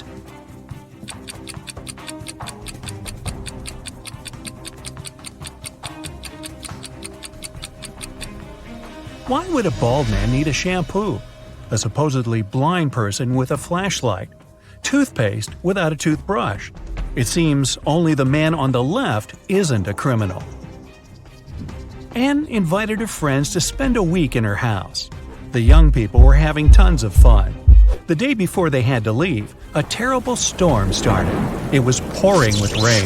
Strong winds were breaking trees, tearing down power lines, and causing power outages all over the place. The next morning, the weather was better, but Anne discovered that her favorite ring, with a diamond her granny had left her many years ago, was missing. She asked all her friends to come to the living room. "I can't find one thing that's very important to me. Can you tell me what you were doing yesterday?" Megan answered she spent most of the whole day in her room reading. Walter said, "I was practicing my electric guitar in the garage." Marie told Anne she didn't even know what the ring looked like. Anne knew right away who the thief was. Can you figure it out too?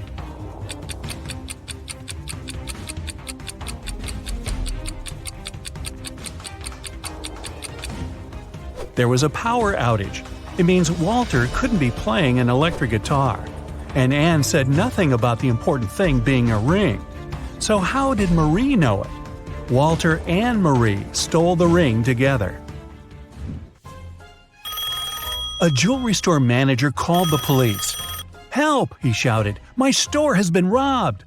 When the officers arrived at the place, they couldn't see the man. Suddenly, they heard someone banging on the door. They didn't notice this door at first because it was hidden in the corner. When they unlocked it, they saw a man. It was the manager. "Someone locked me in here.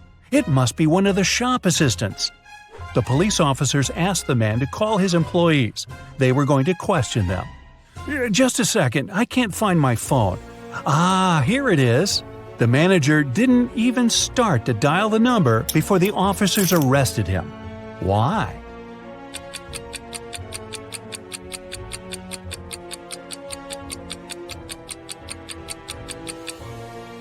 If he was locked in the room and the phone was lying on the counter, how could he call the police? Police Detective Thomas Davis was walking along the street on a winter evening. Suddenly, he saw a person in a black mask sneaking out of a house through the window. They were carrying 2 large bags. The detective realized it was a burglar. He ran after the stranger, but they turned the corner and disappeared. Thomas understood the criminal had hidden in one of these houses. But which one?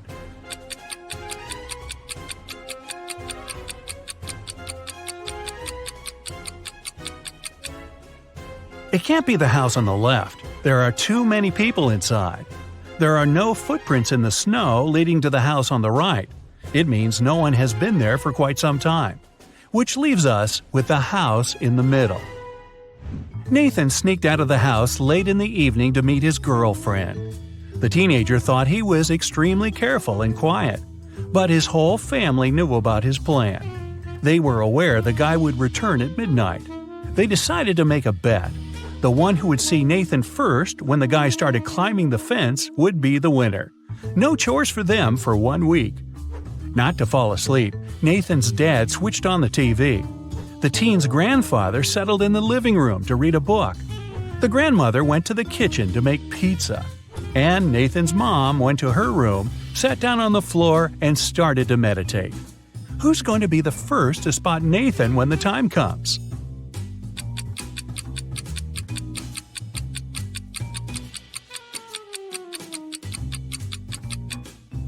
Nathan's mom.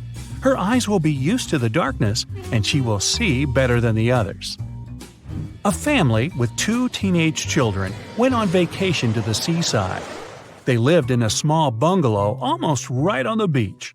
Everything was great at first, but 2 days after their arrival, the younger son went missing. The police had 4 suspects. They invited the guy's family to look at them. Maybe they could recognize someone. The teenager's mother didn't need more than a glance before she knew who was behind her son's disappearance. Who was it?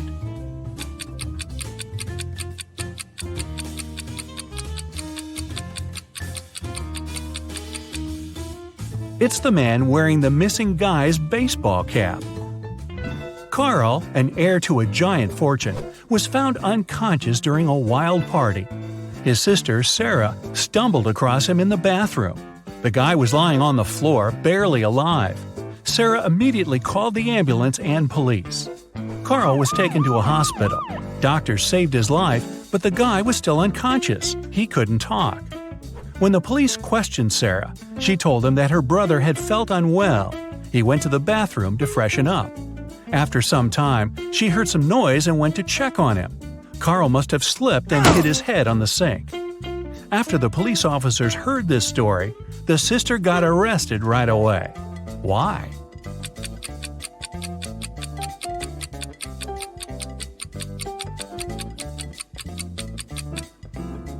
For one thing, it happened during a loud party. How could the girl hear any suspicious noise?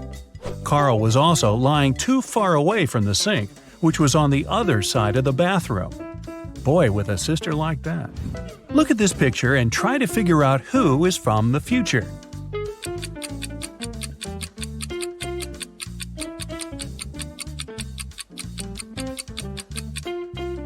Well, I'm pretty sure there were no flashlights in the Stone Age.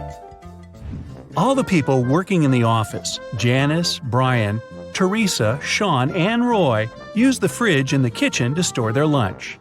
On Friday, Janice opened the fridge to get her bacon and cheese sandwich she brought from home. But it wasn't there. Someone had eaten her lunch. Who was it?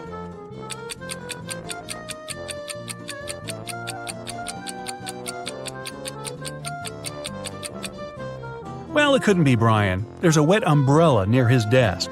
He has just come in. Teresa is a vegan. She eats neither cheese nor bacon. Roy is on a diet, and such a sandwich is by no means light food. This means Sean was the one who stole Janice's sandwich. You bad boy. When Joe came to work, he saw his safe was open. All the money and important documents were gone. He immediately called his friend, Detective Callum. When the man arrived, Joe told him, "I think it was one of my employees. They must have borrowed my key and opened the safe."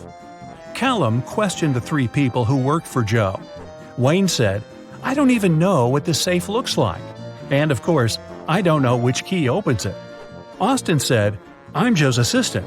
I do have the second key to the safe, but I was on holiday and just returned." And Julia just said, "I can't prove it, but I didn't do it." Who's lying?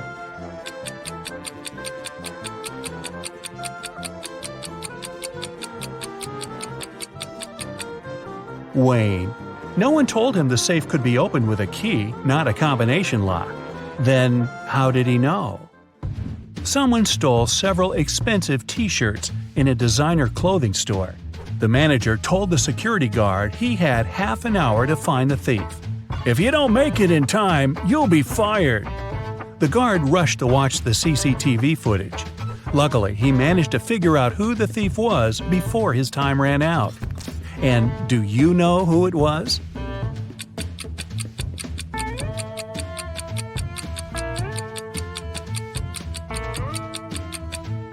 It's the man in the dark blue sweater. His belly miraculously became larger after he spent some time in the store. He must be hiding the t-shirts under his sweater. Look at this picture and try to understand what's wrong here.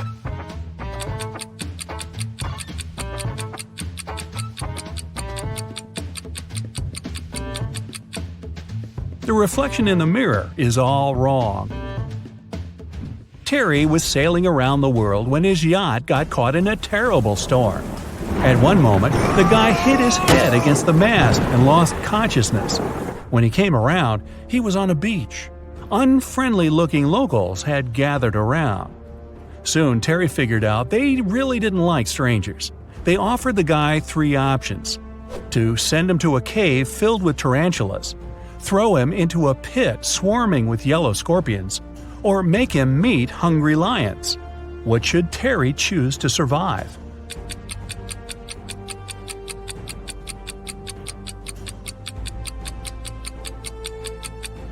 He should opt for tarantulas.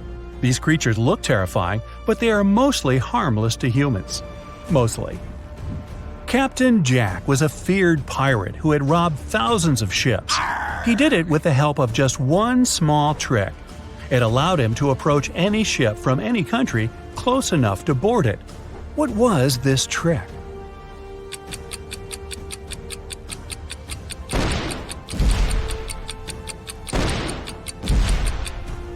Captain Jack had a collection of flags from different countries.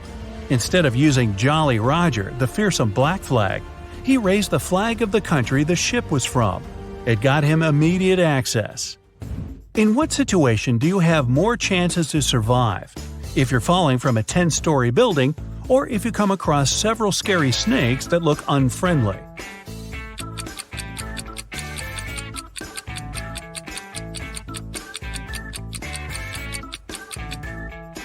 The snakes might not be venomous, then they won't cause you any harm.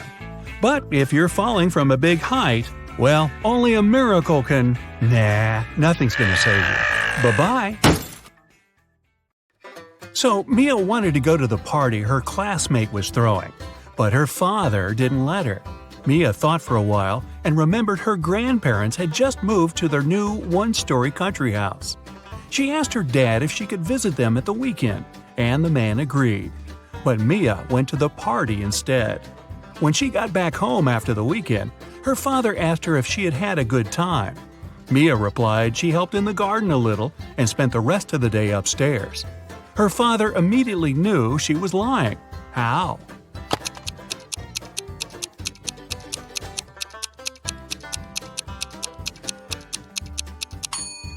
Mia said she'd been upstairs, but her grandparents' house is a one-story cottage.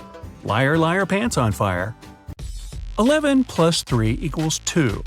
10 plus 5 equals 3. Now how is that possible?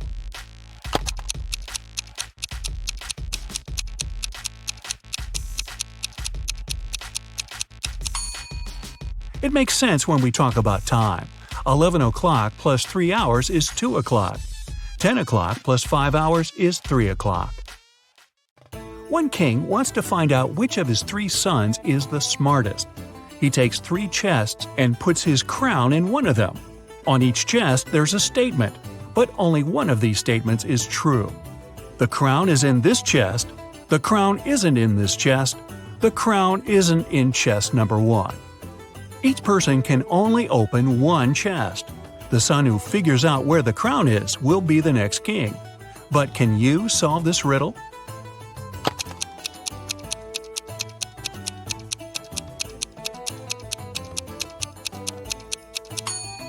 If the first statement is true, the other 2 must be false. It's not so because the second statement turns out to be correct. So this assumption's wrong. If the second statement is true, the crown isn't in the first chest. It's not in the second chest either. Then it must be in the third one. But this makes the third statement correct, although it shouldn't be. If the third statement is true, the first one's wrong and there's no crown in the first chest. The second statement's also wrong. Now there are no contradictions. The crown's in the second chest. Here's a sequence of letters. Which letter should you add?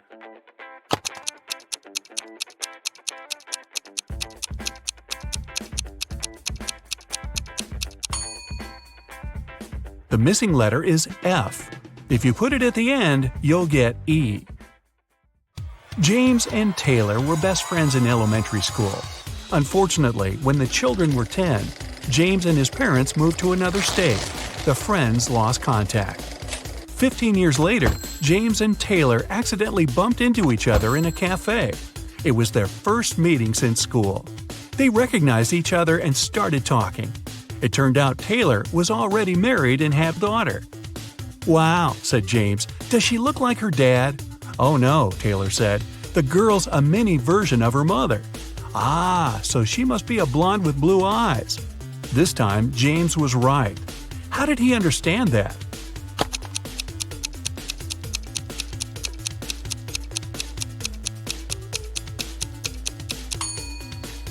Taylor's a girl. She's the mother, and James only needed to describe her. You're outside a room with 3 switches in the off position. Your task is to find out which one turns on the light in the room. You can flip as many switches as you want, but you can walk into the room and check if the light's on only once. How can you understand which switch controls the light bulb?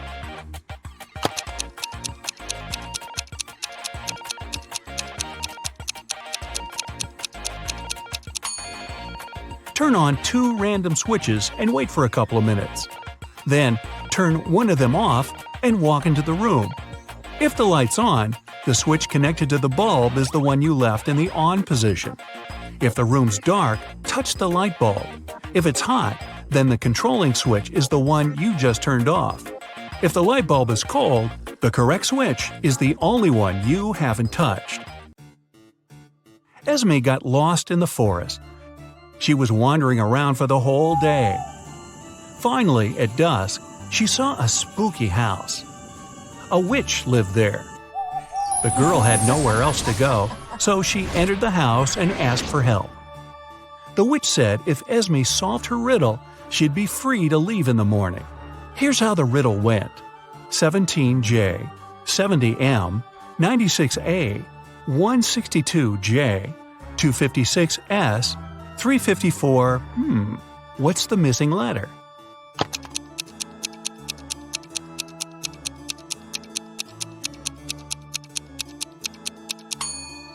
The 17th day of the year is in January. The 70th day of the year is in March. The 96th is in April. The 162nd in June. And the day 256 is in September. Day 354 is in December. The missing letter is D. A young girl got her first job as a maid in a rich lady's house. Once, when she was tidying up, she noticed a very expensive collection of books. She made a break to look through one of them and then returned it to the shelf. The girl kept working until the very evening. No one else was at home. After finishing her work, the maid returned to the shelf and discovered that the sixth book was missing. But she clearly remembered that the book had been there before. It was the one she had been looking through. When the lady returned, the girl confessed she'd lost the book. But the woman only laughed and said everything was fine. Nothing was missing. How come?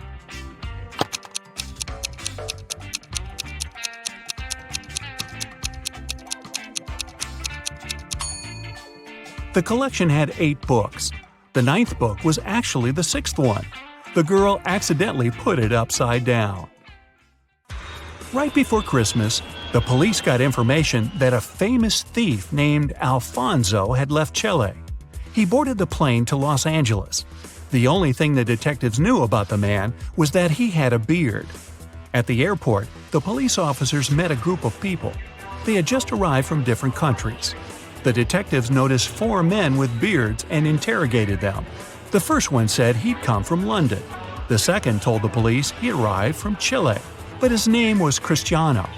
The third man answered he'd come from Sweden, and the fourth one was also from London. The police didn't even need to check their plane tickets to spot the criminal. How did they know?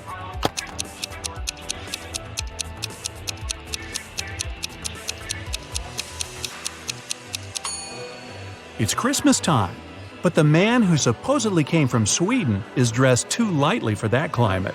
He must have arrived from Chile, where it's summer. A road accident happened on a foggy day.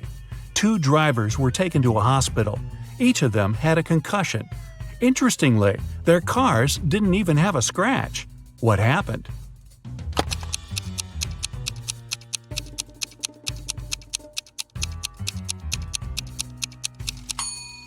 The drivers were going in opposite directions. It was foggy, so they stuck their heads out of the window. They didn't notice each other and hit their heads. Ow! Samantha was born on January 27th. For the first 20 years of her life, she celebrated her birthday in the winter. But starting with her 21st birthday, she began celebrating it in the summer. Why?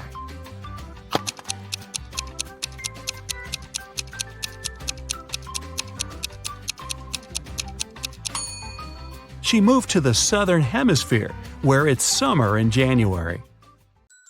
2 sisters, Ava and Nicole, are very honest girls. They always tell the truth, except for one day a year. On their birthdays, they always lie. Today is September 17th, and you ask them when their birthdays are. Ava says hers was yesterday, and Nicole says her birthday is tomorrow. The next day, you ask them again, and they say the exact same thing. Can you guess when their birthdays are?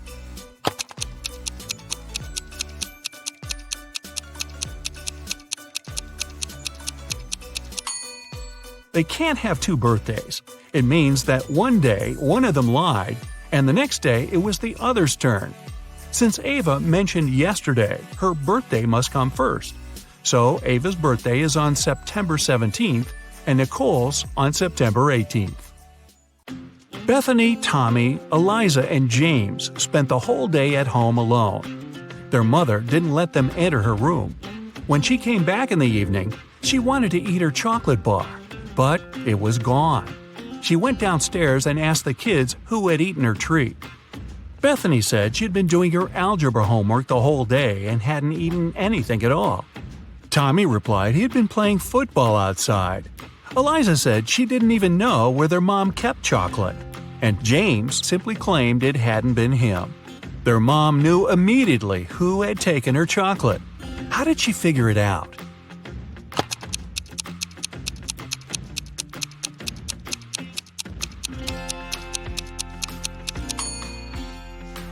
It was Eliza. The mother never mentioned what kind of treat was missing, but Eliza somehow knew it was chocolate. The father of identical quadruplets, Aurora, Belle, Chloe, and Dana, called the teacher and asked her to let Dana leave earlier. She had a doctor's appointment. The teacher couldn't tell the girls apart. To have some fun, the quadruplets refused to confess who was who, but gave their teacher a hint. Chloe is somewhere in the middle. Dana is to the left of Belle and to the right of Aurora. Aurora is right next to Dana. How can the teacher identify the girls?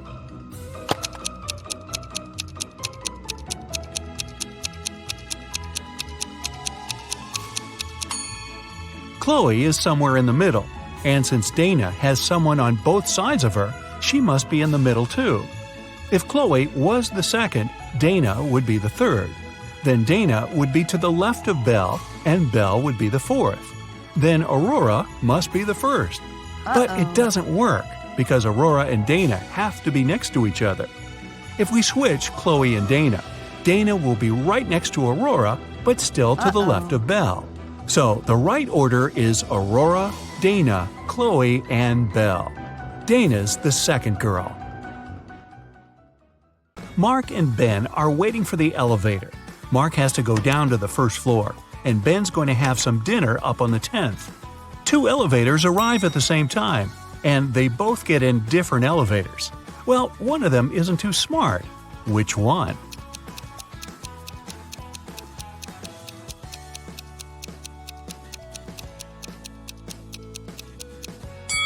It's Ben. He needs to go up, but his elevator's going down. You're chilling watching TV when you hear the doorbell. You aren't expecting anyone, but you go to the door anyway and open it. There's no one there, just a basket of candies and a letter. The letter says, "Dear Charlie, thank you very much for your help. I really like you and wanted to ask if you want to go out sometime. All my love, always." There's no name on the letter and you have no clue who it could be from. Luckily, there's a short little riddle. 3rd of August, 4th of February, 2nd of May, 3rd of December, 6th of October. Can you crack the code and find out who your secret admirer is?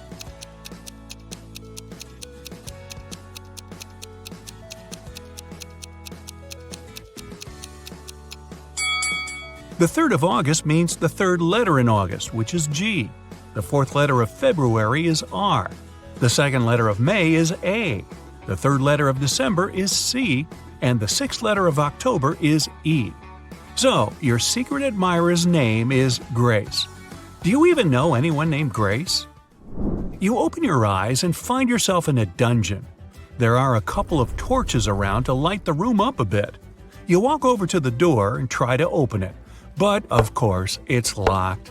There's 3 buttons on the right side of the door, a red one, a purple one, and a yellow one. One of them will set you free, and the other 2 will lock you in forever. But you're lucky. There's a hint. NTEROWLUTPPB. Buy a vowel, will ya? Which button should you press to escape?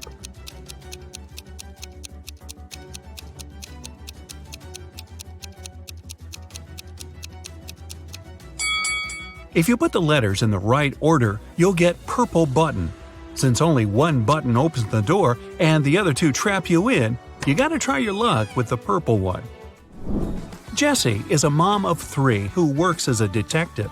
She comes home late one night and goes right into the kitchen to get dinner ready. Waiting for her in there, a huge mess. Looks like someone already had their dinner, a chocolate pasta sandwich. She doesn't let her kids eat that kind of stuff. So she goes upstairs and rounds up all her kids. Katie, Serena, and Hannah are all busy doing their homework. They all deny eating chocolate pasta, but she still knows who it was. Who's lying, and how did Jessie know?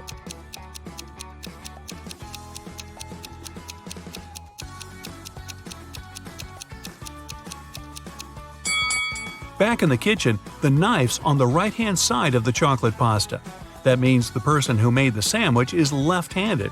She has only one left-handed kid, and that's Hannah. You get lost in the forest, and you end up wandering around the whole day. Finally, at sunset, you come across a small and spooky house. Looks like a witch lives there. You have no other choice, so you go in and ask her to show you the way out of this crazy forest. The witch agrees, but on one condition: you have to play a game. If you answer correctly, she lets you go. If you make a mistake, you have to stay with her forever. Here's the question. You have something that's yours. You barely use it, but others use it a lot. What is it?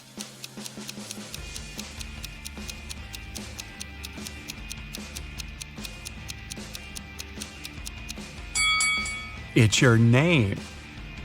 You're abroad, enjoying the sun and a much-needed vacation. One day at the beach, you meet a beautiful woman and spend the whole day with her. In the evening, you ask her if you can meet again tomorrow. She smiles and says yes, if you can guess where she comes from. But she really likes you, so she gives you a hint. The place I'm from is 2 of Armenia, 1 of Germany, 2 of England, 1 of Turkey, 2 of India, and 1 of Australia. Can you guess where she's from?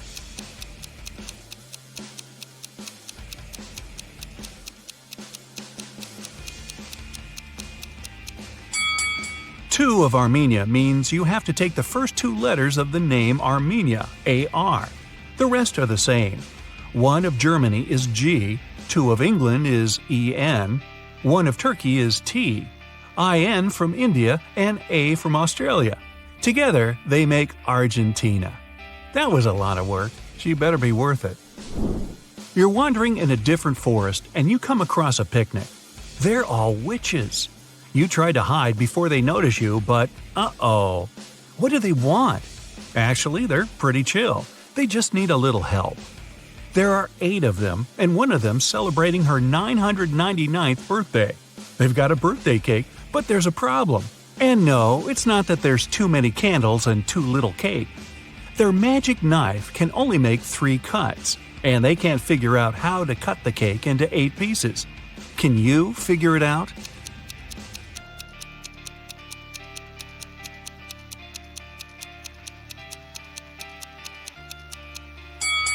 First, cut the cake in half. Then make another cut so there are 4 equal pieces. Now, cut the cake sideways through the middle so it has 2 layers. Now, everybody gets a piece. Helena finally got herself a new guitar. She wanted to play it right away, but she had school. She locked it in her room and left. When she got home that evening, the guitar was gone. Her family was kind of fun. They were always pulling pranks on each other.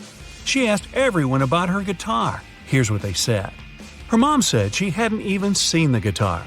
Her dad said he saw it when he walked past her room, but then he didn't go in because he had a lot of work to do. Her brother said he was at home, but spent the whole day downstairs. Helena solved the mystery instantly. Can you figure it out?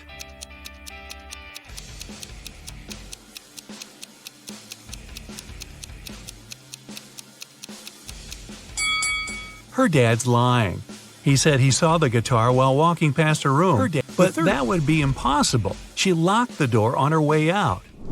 Mrs. Miller left the house and put a $100 bill in the dining room for her son. But the son said he never saw the money. There were 3 other people in the house that morning: Stephen, the gardener, Bill, the cook, and Molly, the housemaid. Steve said he saw the money, but he's an honest man. He'd never take it. Bill said he spent the morning in the kitchen and didn't see the money at all. Molly said she had to open the kitchen window, but didn't want the bill to fly away. So she put it in this book between pages 35 and 36. Can you tell who's lying?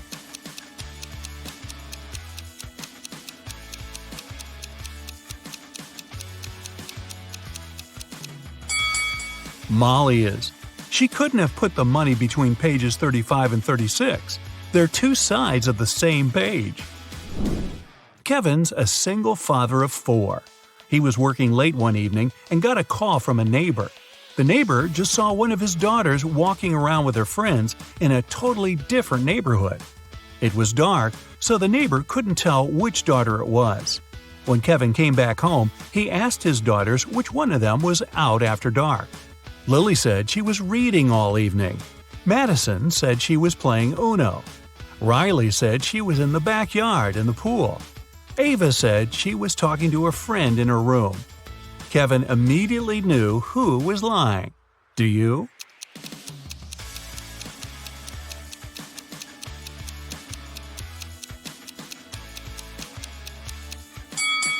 It was Madison.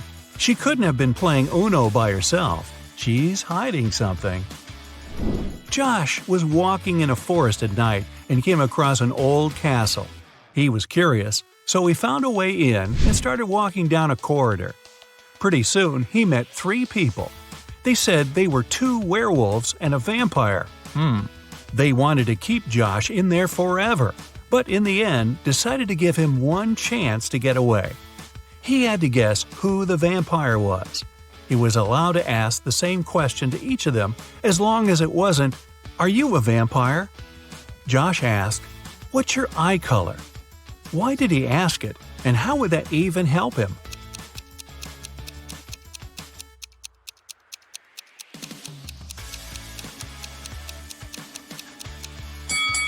Vampires don't have a reflection in the mirror and don't show up in photos. The vampire probably wouldn't know what color eyes it had. Bonus time! Can you think of any other question that Josh could have asked those 3 guys? How well do you know your vampires and werewolves? 2 couples are about to get married. The hall is full of guests. The bride looks stunning in these long white dresses, and the groom seems to be absolutely happy. All of a sudden, one of the guests noticed there's something wrong with one of the couples. Can you guess what?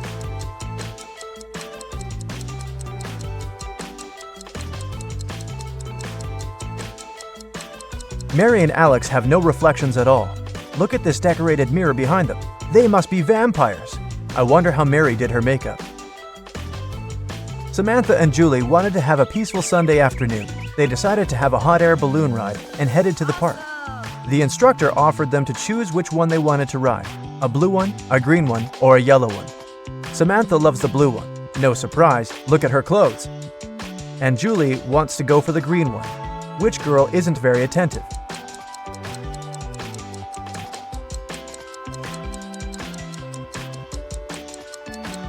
Samantha, the color isn't that important. There are no sandbags. You want to have a safe ride, don't you? In one of the galaxies, there's Planet Pink. There are many people, but few animals. Only hens and roosters live there. They can be of 3 different colors: pink, red, and yellow. Andrew went to that planet to see his friends for the weekend, and while he was walking down the street, he saw 3 bird couples in love. No bird can be with the partner of the same color. Can you guess the color of the partner of the red hen?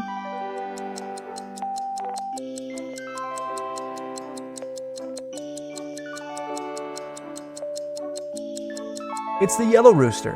The red hen can't go out with the red one, and the pink rooster, as you see, is madly in love with the yellow hen. Emily's aunt has bought a bottle of perfume for her niece's birthday. Sadly, she couldn't keep it because Helga, her sister, is terribly allergic to perfumes. Emily brought it back to her aunt, who bought it for $65. The old lady sold it to someone for $80. Then, suddenly, she remembered she had another niece, so she got it back for $70. Sally, the forgotten niece, turned out to be allergic too, so the auntie had to sell it again for $60. Did she make any profit?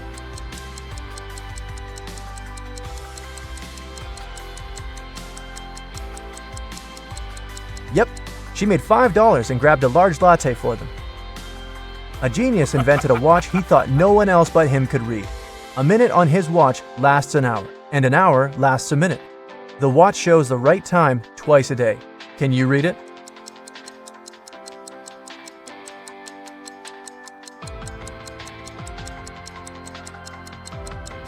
It's 5:30, just like it is. The genius changed the hand, placing the hour hand instead of the minute hand, and vice versa. Well, that doesn't seem that genius. Somebody was stealing important documents from the office. The guards didn't see anyone, neither did the secretary. The boss decides to install the security cameras to find out who was doing it. They checked the footage carefully and found out who it was. Can you guess?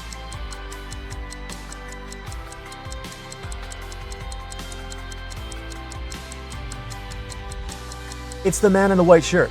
When he went out of the office, he had 2 folders in his hand. At the beginning of the day, he had only one. Jamie wanted to know if his wife cheated on her. He wasn't sure if she actually went on that business trip in Australia.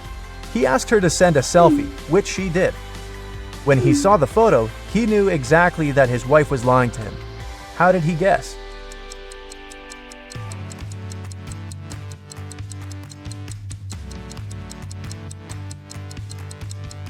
Well, it's January in Canada, and the streets are full of snow.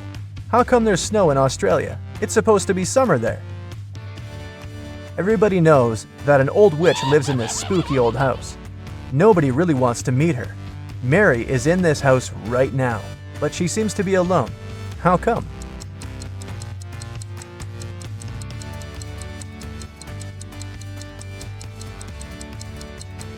Who said witches can't have the name Mary? Back in the day, she was young and beautiful too. Jack has a small shop that sells socks. One day, he decided to attract more people and launched an advertisement. Socks for free. Many people came there, but all the customers had to pay, even though the socks were free. Why?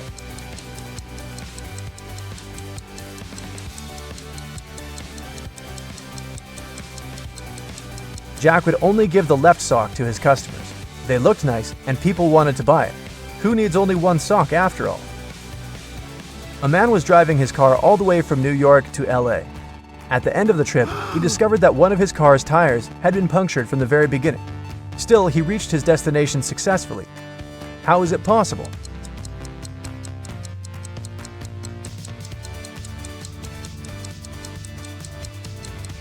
The punctured tire was a spare one. You're trapped in a room that's slowly getting filled with water coming from a faucet in the wall. There's no windows in the room and the door is sealed shut. You have a mop and a big bucket. So how are you going to get yourself out of this one?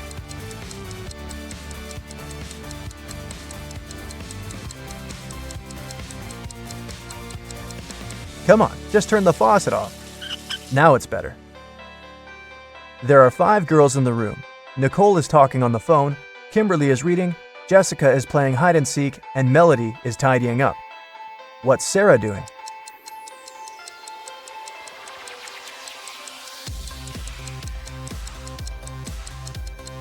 Sarah is playing hide and seek with Jessica.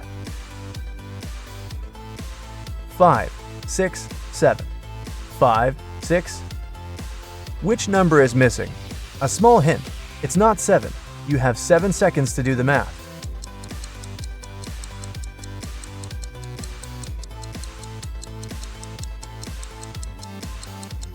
Number 8 is missing. The subsequent number of 567 is 568. Sally works as a barista. This morning, she dropped a cup full of coffee. Luckily, her white shirt wasn't stained, but it took a while to clean up the mess. How come?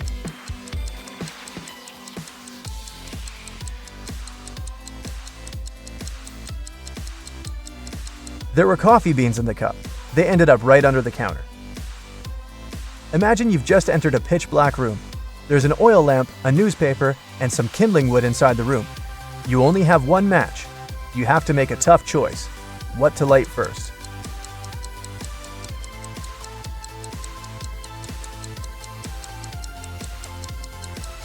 The oil lamp is definitely a good choice, but it's still incorrect. First of all, you'll need to light the match. After the bank had been robbed, the police found the money in the park among cacti. After the police officers arrested all the suspects, they almost immediately figured out who the bank robber was. Can you do the same?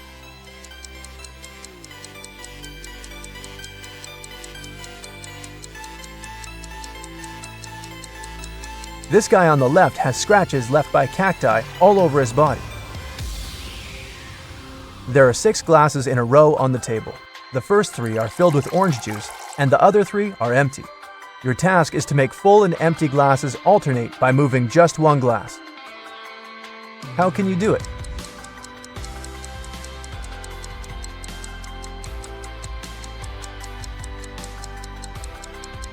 Take the second glass and pour the juice in the 5th glass. Dennis was at home watching TV. All of a sudden, his wife's super expensive vase fell and broke in their bedroom. He ran into the room in time to see a stranger jump out the window and run away. Dennis tried to chase him, but his glasses fogged up because of the cold. That's why he couldn't identify who it was. When the police arrived, they listened to his story and immediately knew he was lying. The man made the story up to not tell his wife he'd broken the vase. How did they know this?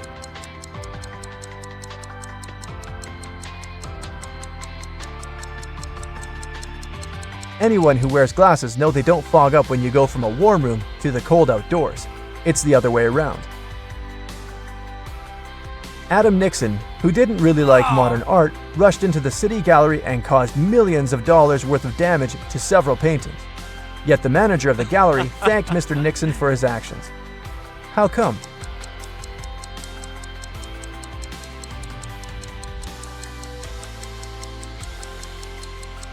Adam was a firefighter. The water from his hose damaged several masterpieces, but he still managed to extinguish the fire and saved many more exhibits. Jane was on a hike in Africa when she decided to cross a bridge to admire the view. When she was in the middle of the bridge, she heard something moving behind her. She turned and saw a huge hungry lion waiting for her. She turned to the other side. There were giant snakes. The water to her left was filled with hungry piranhas. Where should she go?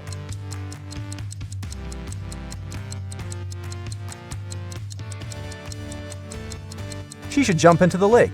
Piranhas don't live in lakes, especially in Africa. They live in South America. Look closer. These are just some harmless fish. 2 fathers and 2 sons found 3 oranges. When they shared them, everyone got a whole orange. How come?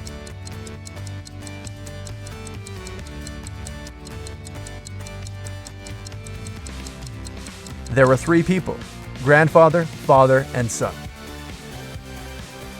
Once upon a time in a spooky forest, there were 7 trolls who were all brothers. They were all born 3 years apart. The youngest troll is 100 years old now. How old is the oldest brother?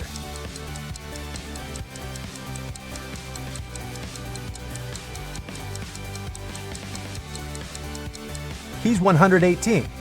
Looking good for that age. A man wakes up in a place he's never been before.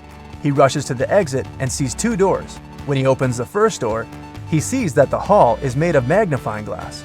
The scorching hot sun fries anyone who enters in no time. Behind the second door, a huge dragon breathing with fire is sleeping. But anyone who enters this hall risks waking it up immediately. How did he escape safely?